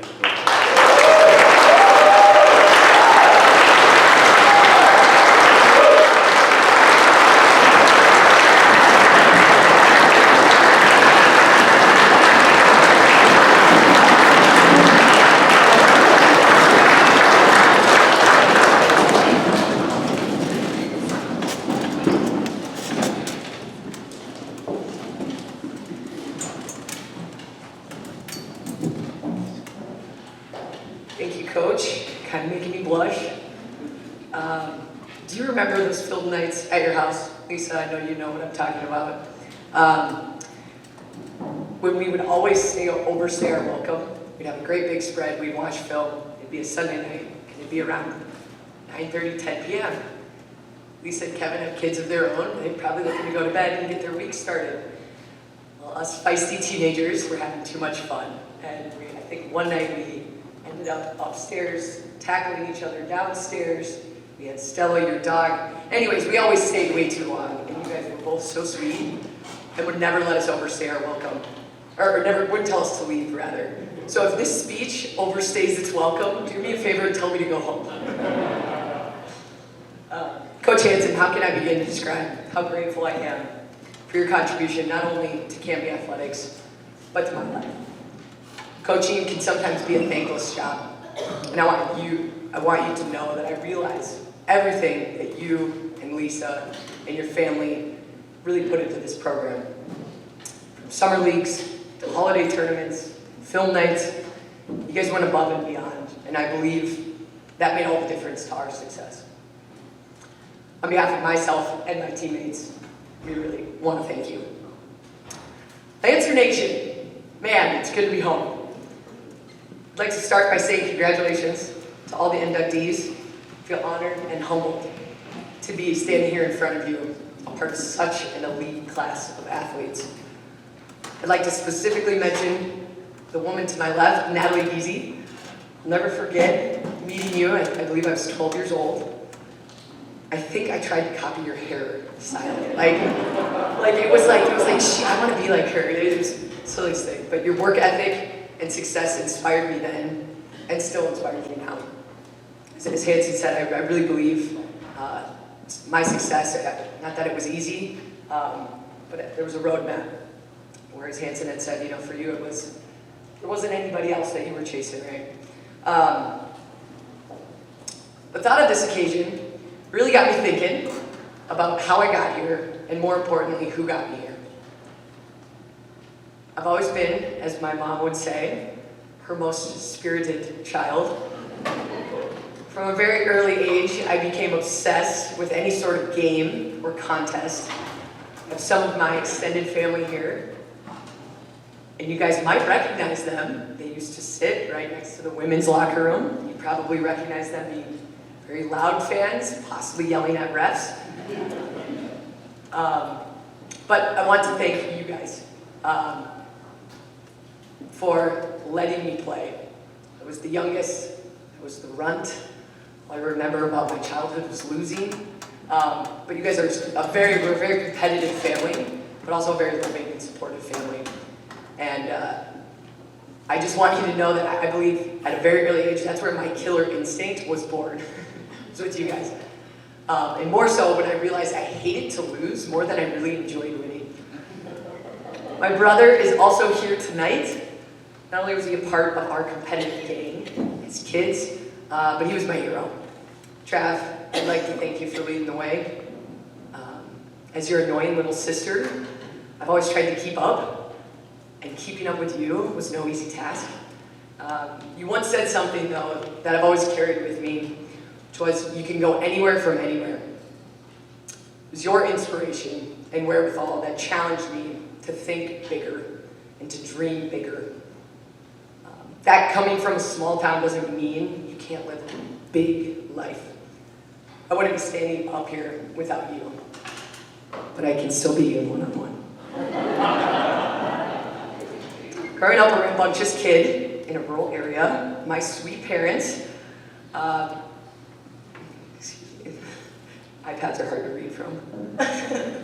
Growing up as a rambunctious kid in a rural area, my sweet parents truly didn't know what to do with me. As I became more and more obsessed with sports, they realized how much I enjoyed competing and did everything they could to fuel my passions. Little did they know just how much time, money, energy, and work they were signing up for. When we didn't have a coach in youth sports, 3rd grade, 4th grade, you guys stepped up. You have a kid who won't stop shooting baskets in the driveway when the sun goes down. You guys installed a motion light. The big tournament is out of state. You guys drove me there. You dropped everything and ran. And on the days I fell, you picked me up. Kids were mean, I wanted to quit. You told me to keep going. Words can't describe the millions of things that I want or could say right now. So I think 2 we'll just have to do, and that is thank you. Mom, Dad, Kelly, and Kathy, I thank you. This is just as much your award as it is mine. I'd like to take this time to mention a very important person to me. Amy Wagner, who is my head volleyball coach, afforded me my first varsity start, believe it or not. It was not basketball, when I was 13 years old. It was scary, and it was a taboo thing to do, yet she pressed on fearlessly. She saw something in me before I truly fully saw it in myself. I had finally met somebody that hated to lose as much as I did. And it was amazing. She taught me the definition of the word tenacity, which became a way I truly to this day still describe myself. How to push my personal limits, how to control my mind in times of adversity, whether that's mumbling under my breath incessantly. How good enough can't be in your vocabulary. How to lead not only by your thoughts, your dreams, or your words, but by taking risks and turning them into reality.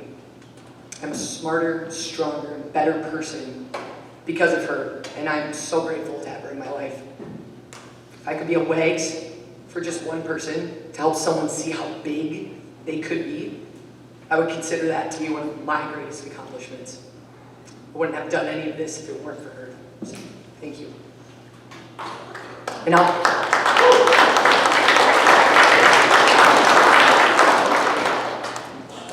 I'll wrap it up here, but I just want to say Canby is a pretty special place. Jeff, I know you had alluded to that. As I've grown up and my life has moved forward, I find myself beaming with pride, telling people about my small town in southwestern Minnesota, where I grew up. They may only think about cold winters and what the heck do you do there? But they don't know what I know and what we know, which is that the people, the community, the culture is unmatched. And that is a testament to Lancer Nation and to each and every one of you in this room. And for that, I will forever be grateful and proud to call myself a Canby Lancer. My only hope is that the next athlete from a small town who's obsessed with the game thinks big and dreams bigger, that they put in the work, but understand that their success is based on your success. That they see a name on a wall of a gym and think to themselves, records are meant to be broken. Thank you, guys.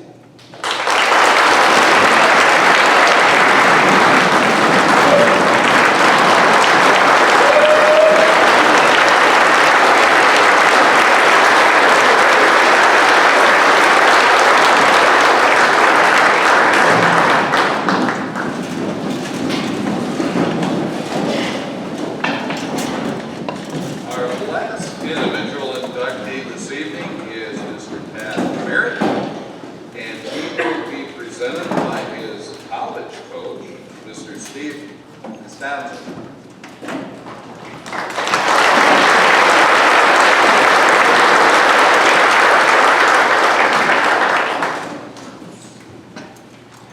Good evening. Riley was right, this is a special place here in Canby. The last time I was here was, 2011, 2012.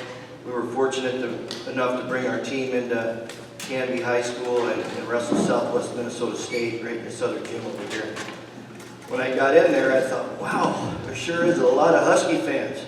But what I didn't realize was, I was kind of being naive. It was Tad Merritt they were here for, not the Huskies. It's an honor for me to be here today and talk to you about a very special person, Tad Merritt. When Tad asked me a couple of months ago to be here and introduce him as a Hall of Famer for Canby High School, I was overjoyed and I was honored. In fact, there's no other place that I'd rather be than right here, right now with you guys. Before meeting Tad, I became the head wrestling coach at St. Cloud State in the summer of 2006. I inherited a program that had not won a dual meet in over 2 years. Therefore, my main focus was to go out and find some recruits. I needed young men with a passion for winning and individuals with a full-bore commitment to be the best. The bottom line, I needed guys that were crazy. I needed crazy training. I needed crazy attitudes, crazy strong, maybe just plain crazy. I'll never forget sitting in Excel Energy Center in 2007 on the south side of the arena, watching Canby Lancer Tad Merritt dismantle his opponent from Frazee by fall en route to a second state title. All I could think about was, I need that guy. After the state tournament, I reached out to Tad and his family to visit St. Cloud State on a college visit. although they were very reluctant at the time to give any consideration to St. Cloud State. During the visit, they were quiet, and to be honest, they were intimidating. Tad's parents, Jeff and Patty, showed real no emotion or interest in St. Cloud State. And Tad was as polite as a young man could be, without directly being not interested. Nevertheless, it was March of '07, while on a trip to the NCAA Division I Championships, when I received a call from Tad. He told me that he was going to commit to MSU Mankato. Oh. Without trying to show too much emotion, I kind of freaked. I'm glad Tad couldn't see that at the time. Honestly, I don't remember much after that conversation because it kind of became a blur to me. But thankfully, it became a reality, and Tad switched his decision to the Huskies. Statistically speaking, and you guys can see for yourself there, Tad's stats are eye-opening. He finished his career with us with 144 wins. At the time, it was a team record. 63 of those wins were by fall, another team record. He was a 4-time NCAA All-American. At the time, it was only the 9th in program history. A 2-time regional champion, and perhaps more impressive, he was named to the 2011-2012 Most Dominant Wrestler of the Year for NCAA Division II Wrestling with the program.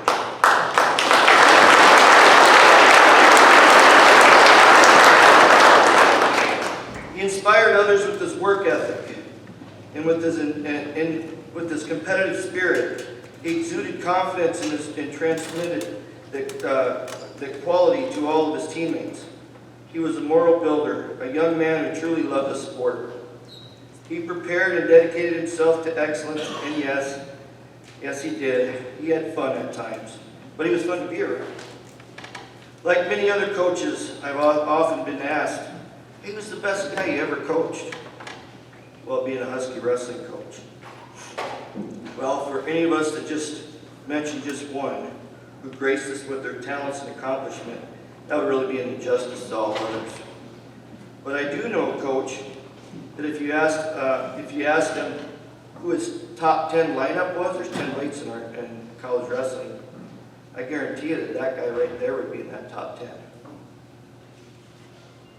Like many other coaches,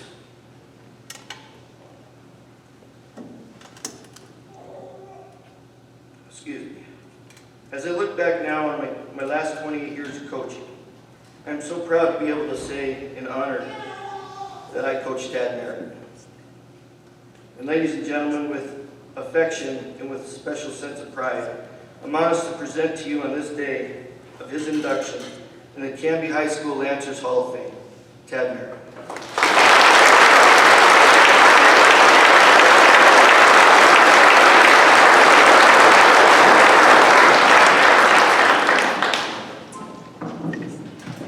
Thank you, Steve.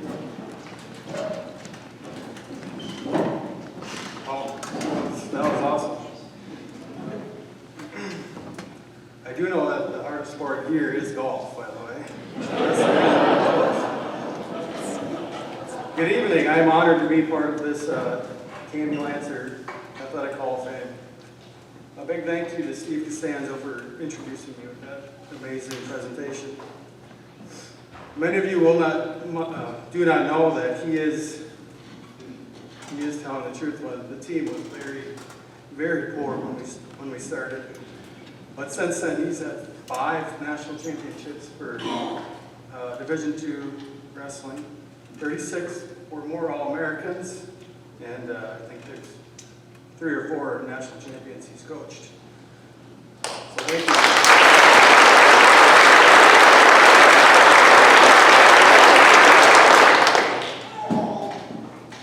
Wrestling has created the life that I am living today. From the lessons I've learned to the greatest people in the world that I've met along the way. They are the foundation of my life and my network. I'm so blessed to have been born in such a passionate family, town that happens to love my favorite talent, wrestling. How lucky am I to be part of this community that has a dynasty that goes back to the 70s. When Canby Wrestling is successful, you know Canby as a community will be there for you. It started early for me, being born into a family where the mat was second home. My dad, brother, uncles, cousins were all well-known wrestlers in Minnesota, and I couldn't help but follow their footsteps. Some of my earliest memories of the sport are living room matches with my siblings, traveling to matches during the weekends, watching my brother Blaine at tournaments, and of course watching the Canby Lancers dominate the state wrestling tournament.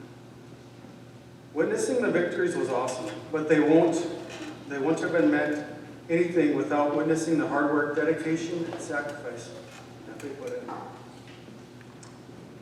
At a young age, I remember going to the cities, particularly the Embassy Suites Hotel. We got to swim every March and go up and down the glass elevators.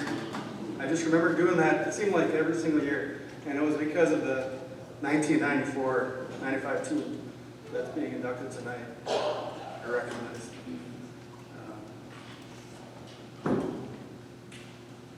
I was 5, little did I know, that in 1994-95, at the age of 5'6", that we had the greatest wrestling team in the state, that we were now celebrating tonight. They really set the bar high, and I appreciate all their hard work, talents, and dedication. It truly inspired me to want to be like you guys. Fast forward 10 years, in 2006, it was our chance to turn Canby into a ghost town once again in March. During the state tournament, and too close for comfort championship, thanks Evan, we won again. We wanted to be those wrestlers that brought Canby happiness once again, and we had no business being that successful. When it came to my individual success, it was more of a residual side effect to wanting something bigger than myself, but a team state championship instead of my own individual success was the ultimate goal. Fast forward again, St. Cloud State wasn't my first choice like Steve mentioned. We visited Mankato State, SDSU, and NDSU. We had talks of going there, but at the time they were in the transition phase to where they were going to Division I from Division II. So there was no postseason competition. Then there was the Gophers, of course, that my parents happened to stop by and talk to, Marty Morgan and Jay Robinson. Marty Morgan said that I'd be a good practice partner. I don't believe I lost to a Gopher until I was a senior in college. I think his name was Logan Storley. And I did wrestle other Gophers. I'm so grateful and lucky that Coach Costanzo decided to coach at St. Cloud State. He helped us discover that what a life champion is supposed to be, and make boys into men that can contribute to society. He gave me the opportunity to meet some of my best friends. We had so much success in those short 5 years. I've got a couple memories here. Lauren Hacker, who's here, brought Evan and Alex Kuntz to a tournament in Sioux City. This was a freestyle postseason tournament, and so we obviously didn't have our Canby singlets. So here we were wrestling in a big tournament in our regular shorts and a t-shirt, and I think I won the tournament in a t-shirt and shorts. All these guys are in their fancy USA singlets. I think Alex got second, and Evan, I think Evan won it, but he had a singlet. And another one for Doc Olson. When I was a 7th grader, we had to do certifications to get certified for what weight you can move down to. And I'll never forget his comment. He said, I have more fat on my forehead than you have in your stomach.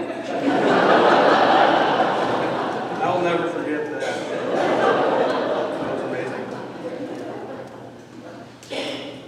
Also another one with Gary Stokes and Perry Fink. I was in the finals of the state championship finals my junior year. I pinned that guy in the finals. But I took him down, and then Perry, being cautious like he is, he said, sit back, don't. Okay, now you got a takedown. Just sit back and play it safe. And a couple whistle blows later, I almost got taken down, and Gary kind of backed up, and he's like, I'm like, okay, so I'm just gonna go after it. So I go after him, and I think I shoot a fireman and take him right to his back. His name's Trent Sabney, and pinned him. So thank you, Gary, for that.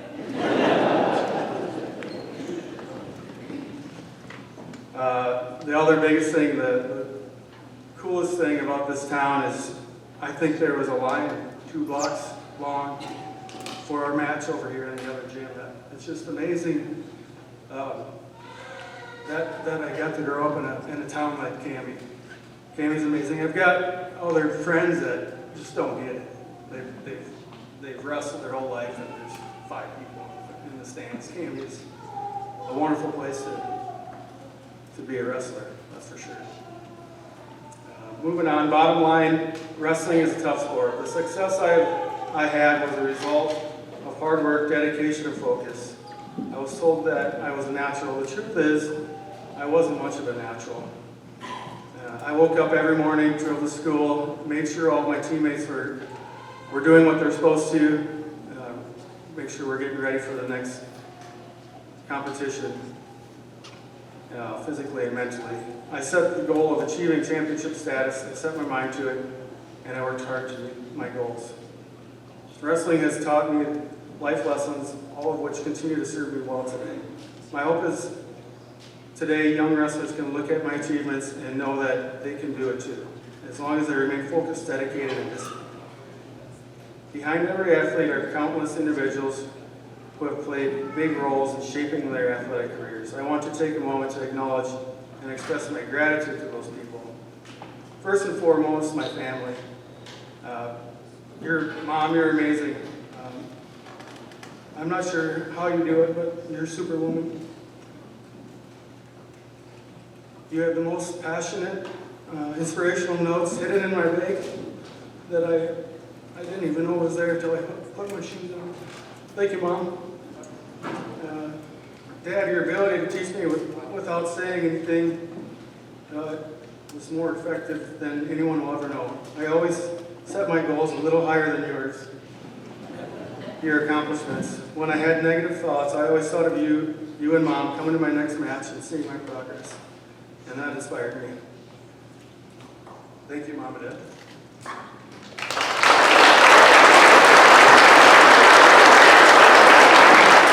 So I got another funny story.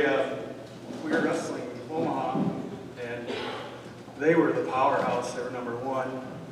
And my parents, I was a redshirt freshman, my parents decided to not go to this one particular match. The only match they didn't go to in my entire high school and college career.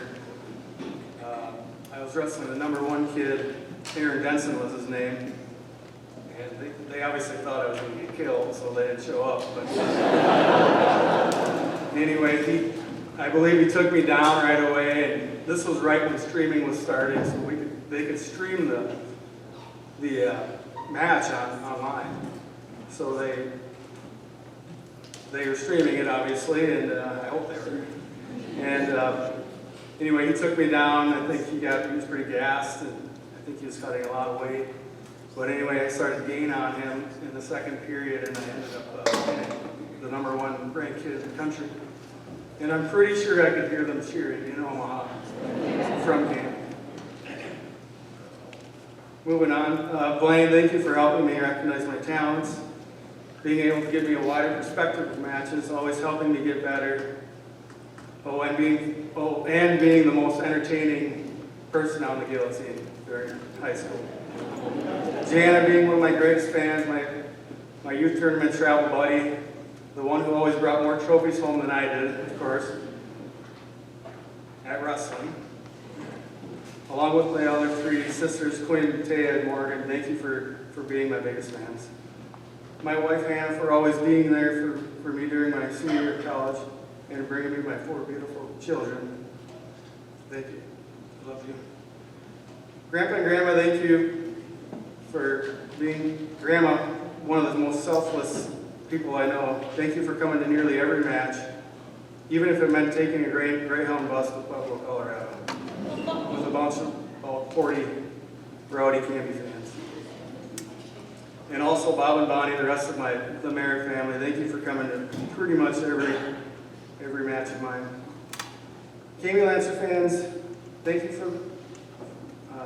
to the community of Canby of making wrestling such a phenomenal program to be part of. There was nothing more exhilarating than running into a gym before a match and having hundreds of fans wearing orange and blue on their feet cheering for the team as we circled the mat. Also having one of our biggest presents in the national tournament in Houston, Kearney, Omaha, especially Pueblo.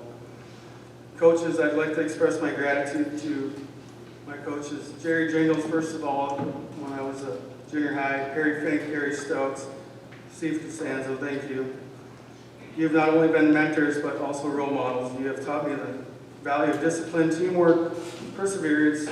Your guidance has been instrumental in my life, and I am forever in debt to you pushing me to my best version of myself. One more page, I promise. To my teammates, both high school and college, you are the heart and soul of my athletic journey, the bond we've formed from the sweat and tears we've shed together, and the victories we've celebrated as a team have been the most rewarding aspects of my time as an athlete. Your camaraderie, shared determination have fueled my desire to excel. To my friends who've been there to celebrate the triumphs and provide comfort during defeats, your support has been a source of strength that I'm forever grateful for. Alex Kuntz, he wrestled with me every morning or every week in the summer when I was home. Logan Lee was my wrestling partner, Johnny V, John Sunder, and Derek Skella, Mitch Altman, and many more. I hope that my journey inspires the current and future athletes of our school. Remember that greatness is not defined by the number of victories or records held, but by the character, determination, sportsmanship with which you approach the match. In closing, I wanted to express my heartfelt appreciation and recognition. It's a testament to the power of dreams and hard work and the support of family, coaches, teammates, and friends. I am deeply humbled and proud to be part of the Canby High School Hall of Fame. Thank you all for being here to share this moment with me. May we continue to celebrate the spirit of athleticism, teamwork, and sportsmanship that defines our school's athletic legacy. Thank you.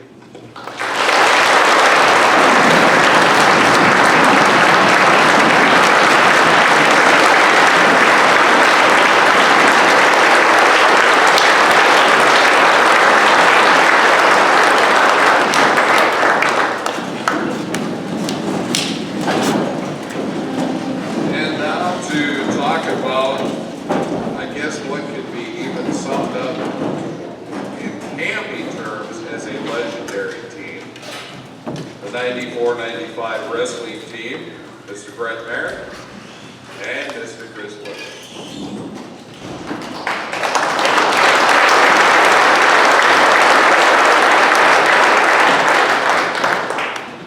Thank you.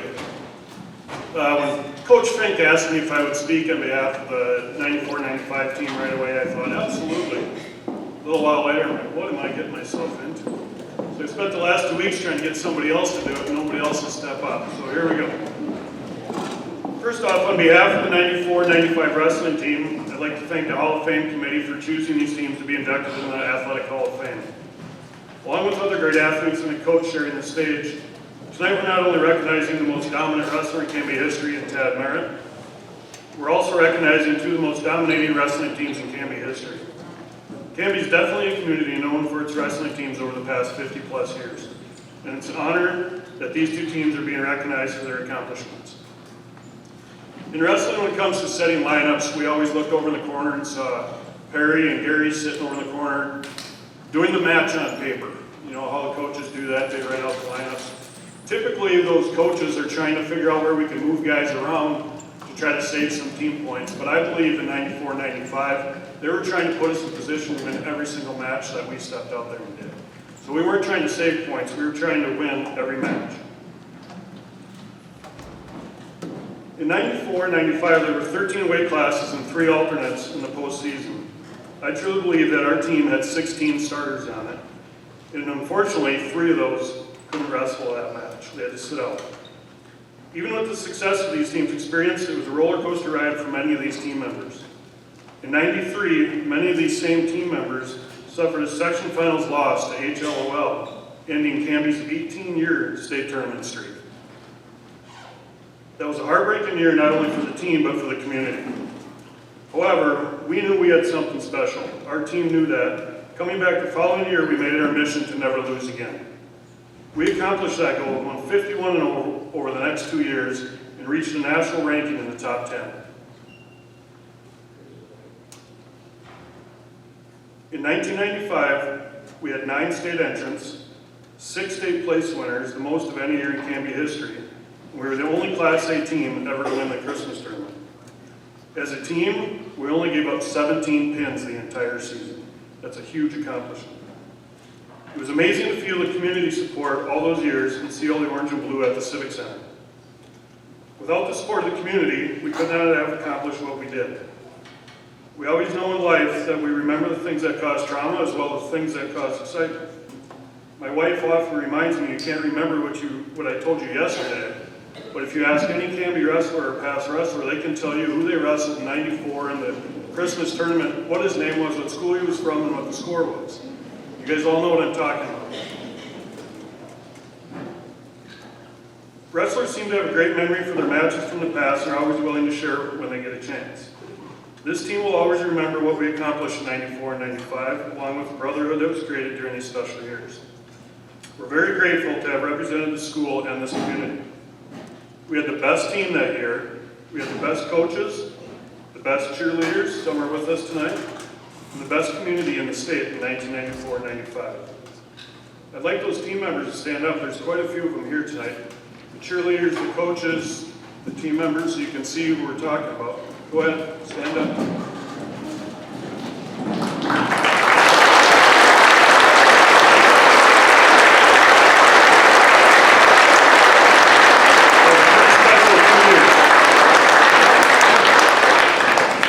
Once again, thank you to the Hall of Fame Committee for the selection of these 2 teams, and Mr. Honor for being here tonight to celebrate with us.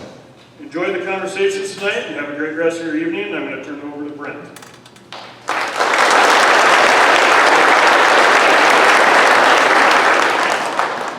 Thanks, Chris.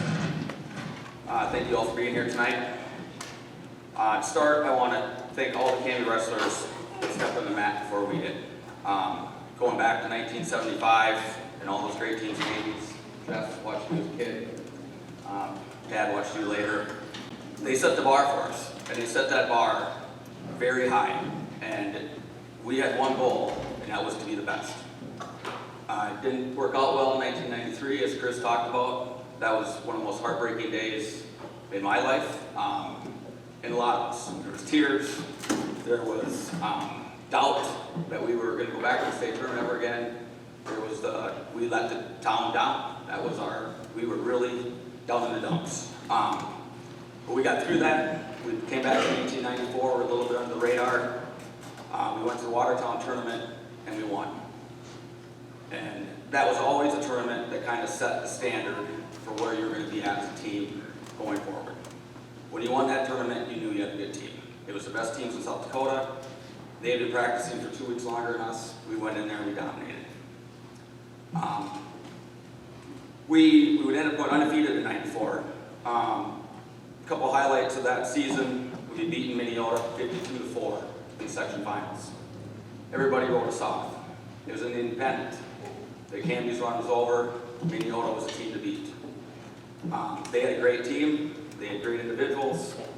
We went out there that day, and there was probably the most nervous any of us have ever been in our life. But we showed that we were not gonna lose. We lost one match in that duel. And then we went to the state tournament. We basically crushed our first 2 teams. Went to the state finals.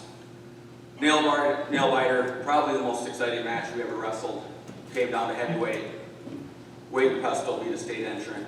Much like they talked about Jeff. You know, you got a guy that didn't make the state tournament, and he goes in and beats a state qualifier, wins us a state championship. That was, 95 was awesome, but there was nothing more exciting than winning in 94. We had 5 individuals make the state tournament. As in 1994, there was Matt Wagner taking 3rd, Chris Weber and myself taking 4th, Greg Snowball taking 6th, and Steve Jones qualifier. With that championship team, we knew we had 11 starters coming back. We were graduating. Jason Schlopko was with us here tonight, Jesse Ingesmo was here, and Roy Fairchild. Started in 95, we were the heavy, obvious favorites to win the state title, bringing all these people back. But we wanted more. We wanted to dominate. We wanted to show that we were absolutely the best team in the state, not just in Class A. We had a team winning percentage of 76.3%, 436 individual wins. Of those 436 wins, 215 came by fall. 50% of our wins were 16 points. Where Perry's at, you don't lose a lot of duels if you're winning half your matches by fall. We had 7 wrestlers win 40 or more matches. Those 7 wrestlers had a winning percentage of 91% with a season record of 257 and 25. Of those 25 losses, 10 were in the individual state tournament. Those 7 wrestlers lost 15 matches until we got to the St. Paul Civic Center. That's unheard of. And probably in today's world of wrestling, that'll never happen again. It's just, it's something that it's just staggering to know that that's what happened. On these 2 teams, we had 11 combined state place winners. We had 2 seconds, 3 thirds, 3 fourths, a 5th, and 2 sixths. People ask, but no state champions. No, but we had the likes of Chad Kraft, Tim Kinsella, Jamie Keller, and Chris Weber lost to, was the state's all-time winningest wrestler. It came down to the wire. He was right there with him. Pat McNamara, who I lost to, ended up being a 3-time Division I All-American.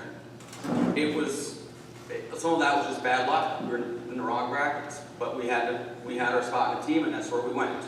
A lot of individuals don't do that. They would take a different spot. They move up a weight because they don't want to be in the same bracket as Tim Kinsella.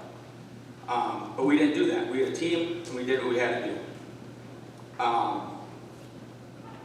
Of those, we also had, so that year, Chris Weber took 2nd. I was a 2nd place winner. Matt Wagner, Justin Peel were 3rd. Jason O'Husky was 4th, and Greg Snowball 6th. Wade Pesto was a match shy of placing. He was our 7th 40-match winner. We had Tom Kern, who would have been state qualified if he could make the lineup, but he was stuck behind us, and he never quit. He kept wrestling and wrestling and wrestling. I think he might have been state place winner, but not even just a qualifier. We were all friends, but when it got to the wrestling room, not so much. It was literally blood, sweat, and tears. It was a battle every single day. It was 100%. We ran in the morning, we ran after practice, and it wasn't just the guys cutting weight. Wade Pestle was right next to us, running every single morning as a heavyweight. You know, those were grueling times, but everybody stuck with it. No one quit, and we kept going. Thank you to our coaches, Perry, showing us and believing in us. Gary, for all you did and what you do today, still to this day. Scott Snowball, Jeff Merritt, you guys are great. Thank you to Steve Bergeson, who's our 7th grade coach. Jerry Jingles, Bill Bredesen, who was still a varsity coach for 9th graders. To our parents, I don't think there'll ever be good parents like this again. They followed us everywhere.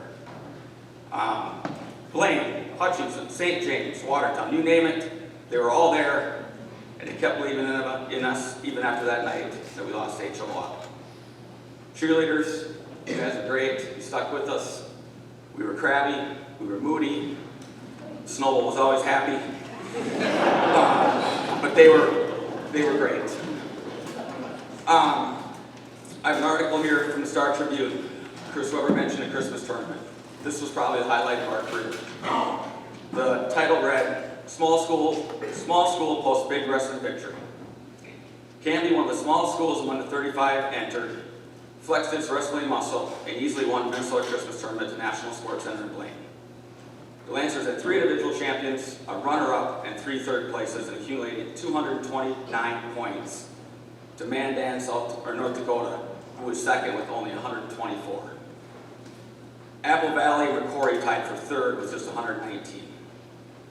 Canby is only the second Minnesota team to win the tournament and the first Class A and only Class A team ever to win. Perry said in the paper, we didn't expect to win. We wanted to come in here and place in the top 5. That's what we did last year. We thought we'd get right up there again. A lot of things went our way. We got a couple of surprises. We got 2 wins at every weight class but 1. I wish I could go back and look at smiles on the faces. I was at the Christmas tournament this last year. My son won 1 match, and he was ecstatic. We all won at least 2 with 3 champions. I went on to talk about the champions for Canby were myself, Matt Wagner, Justin Peel. Wagner, who was a favorite as weight class, won 7 in the 4 in the finals. Had a little scare with the trainer. I think he had a little bump on the head, but he was fine to wrestle. Justin Peel was an 8 seed. Took first place. The first tournament he ever won in his life was the Minnesota Christmas tournament. Peel was quoted saying, I wasn't expecting to do that well, but I had hopes of winning it. I've been wrestling tough, wrestling a weight higher, and I'm a little stronger. Peel's 14-0, went on to say. Fink says Peel wasn't a surprise. He's got 10 pins on the year, and he's one of our horses. Justin Peel made the state tournament 1 time. He set school records for wins and pins. He had 46 wins, 34 coming by fall, and only qualified for state tournament once, but was a big part of our team. Fink went on to say the stunners were Dane Olson and Jeremy Stoltz. Dane Olson was 4 and 6 coming into the tournament as an 8th grader and placed 8th place. Jeremy Stoltz was 3 and 3 and took 7th place. Matt Wagner said in the paper, it's tradition and pride in the wrestling community. That's why there's so much success in our sport of wrestling in Canby.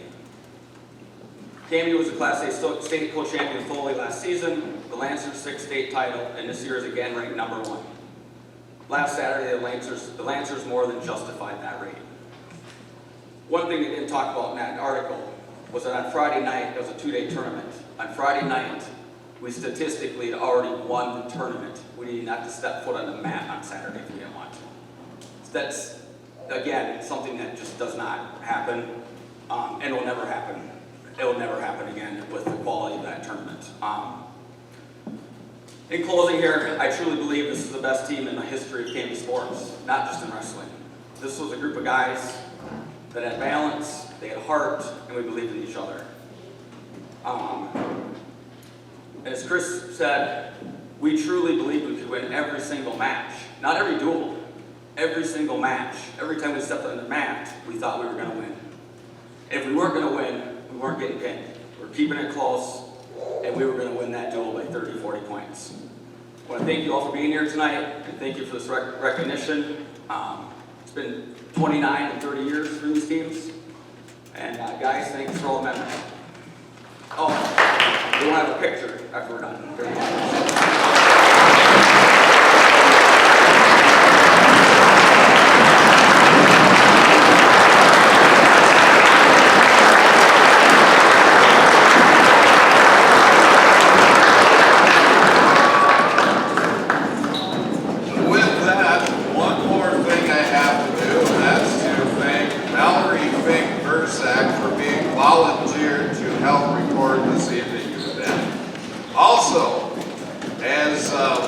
This evening, if you are able and willing, we could sure appreciate help in getting the tables sorted out, chairs put away. With that, Lancer Nation, one more round of applause for our team and our individuals.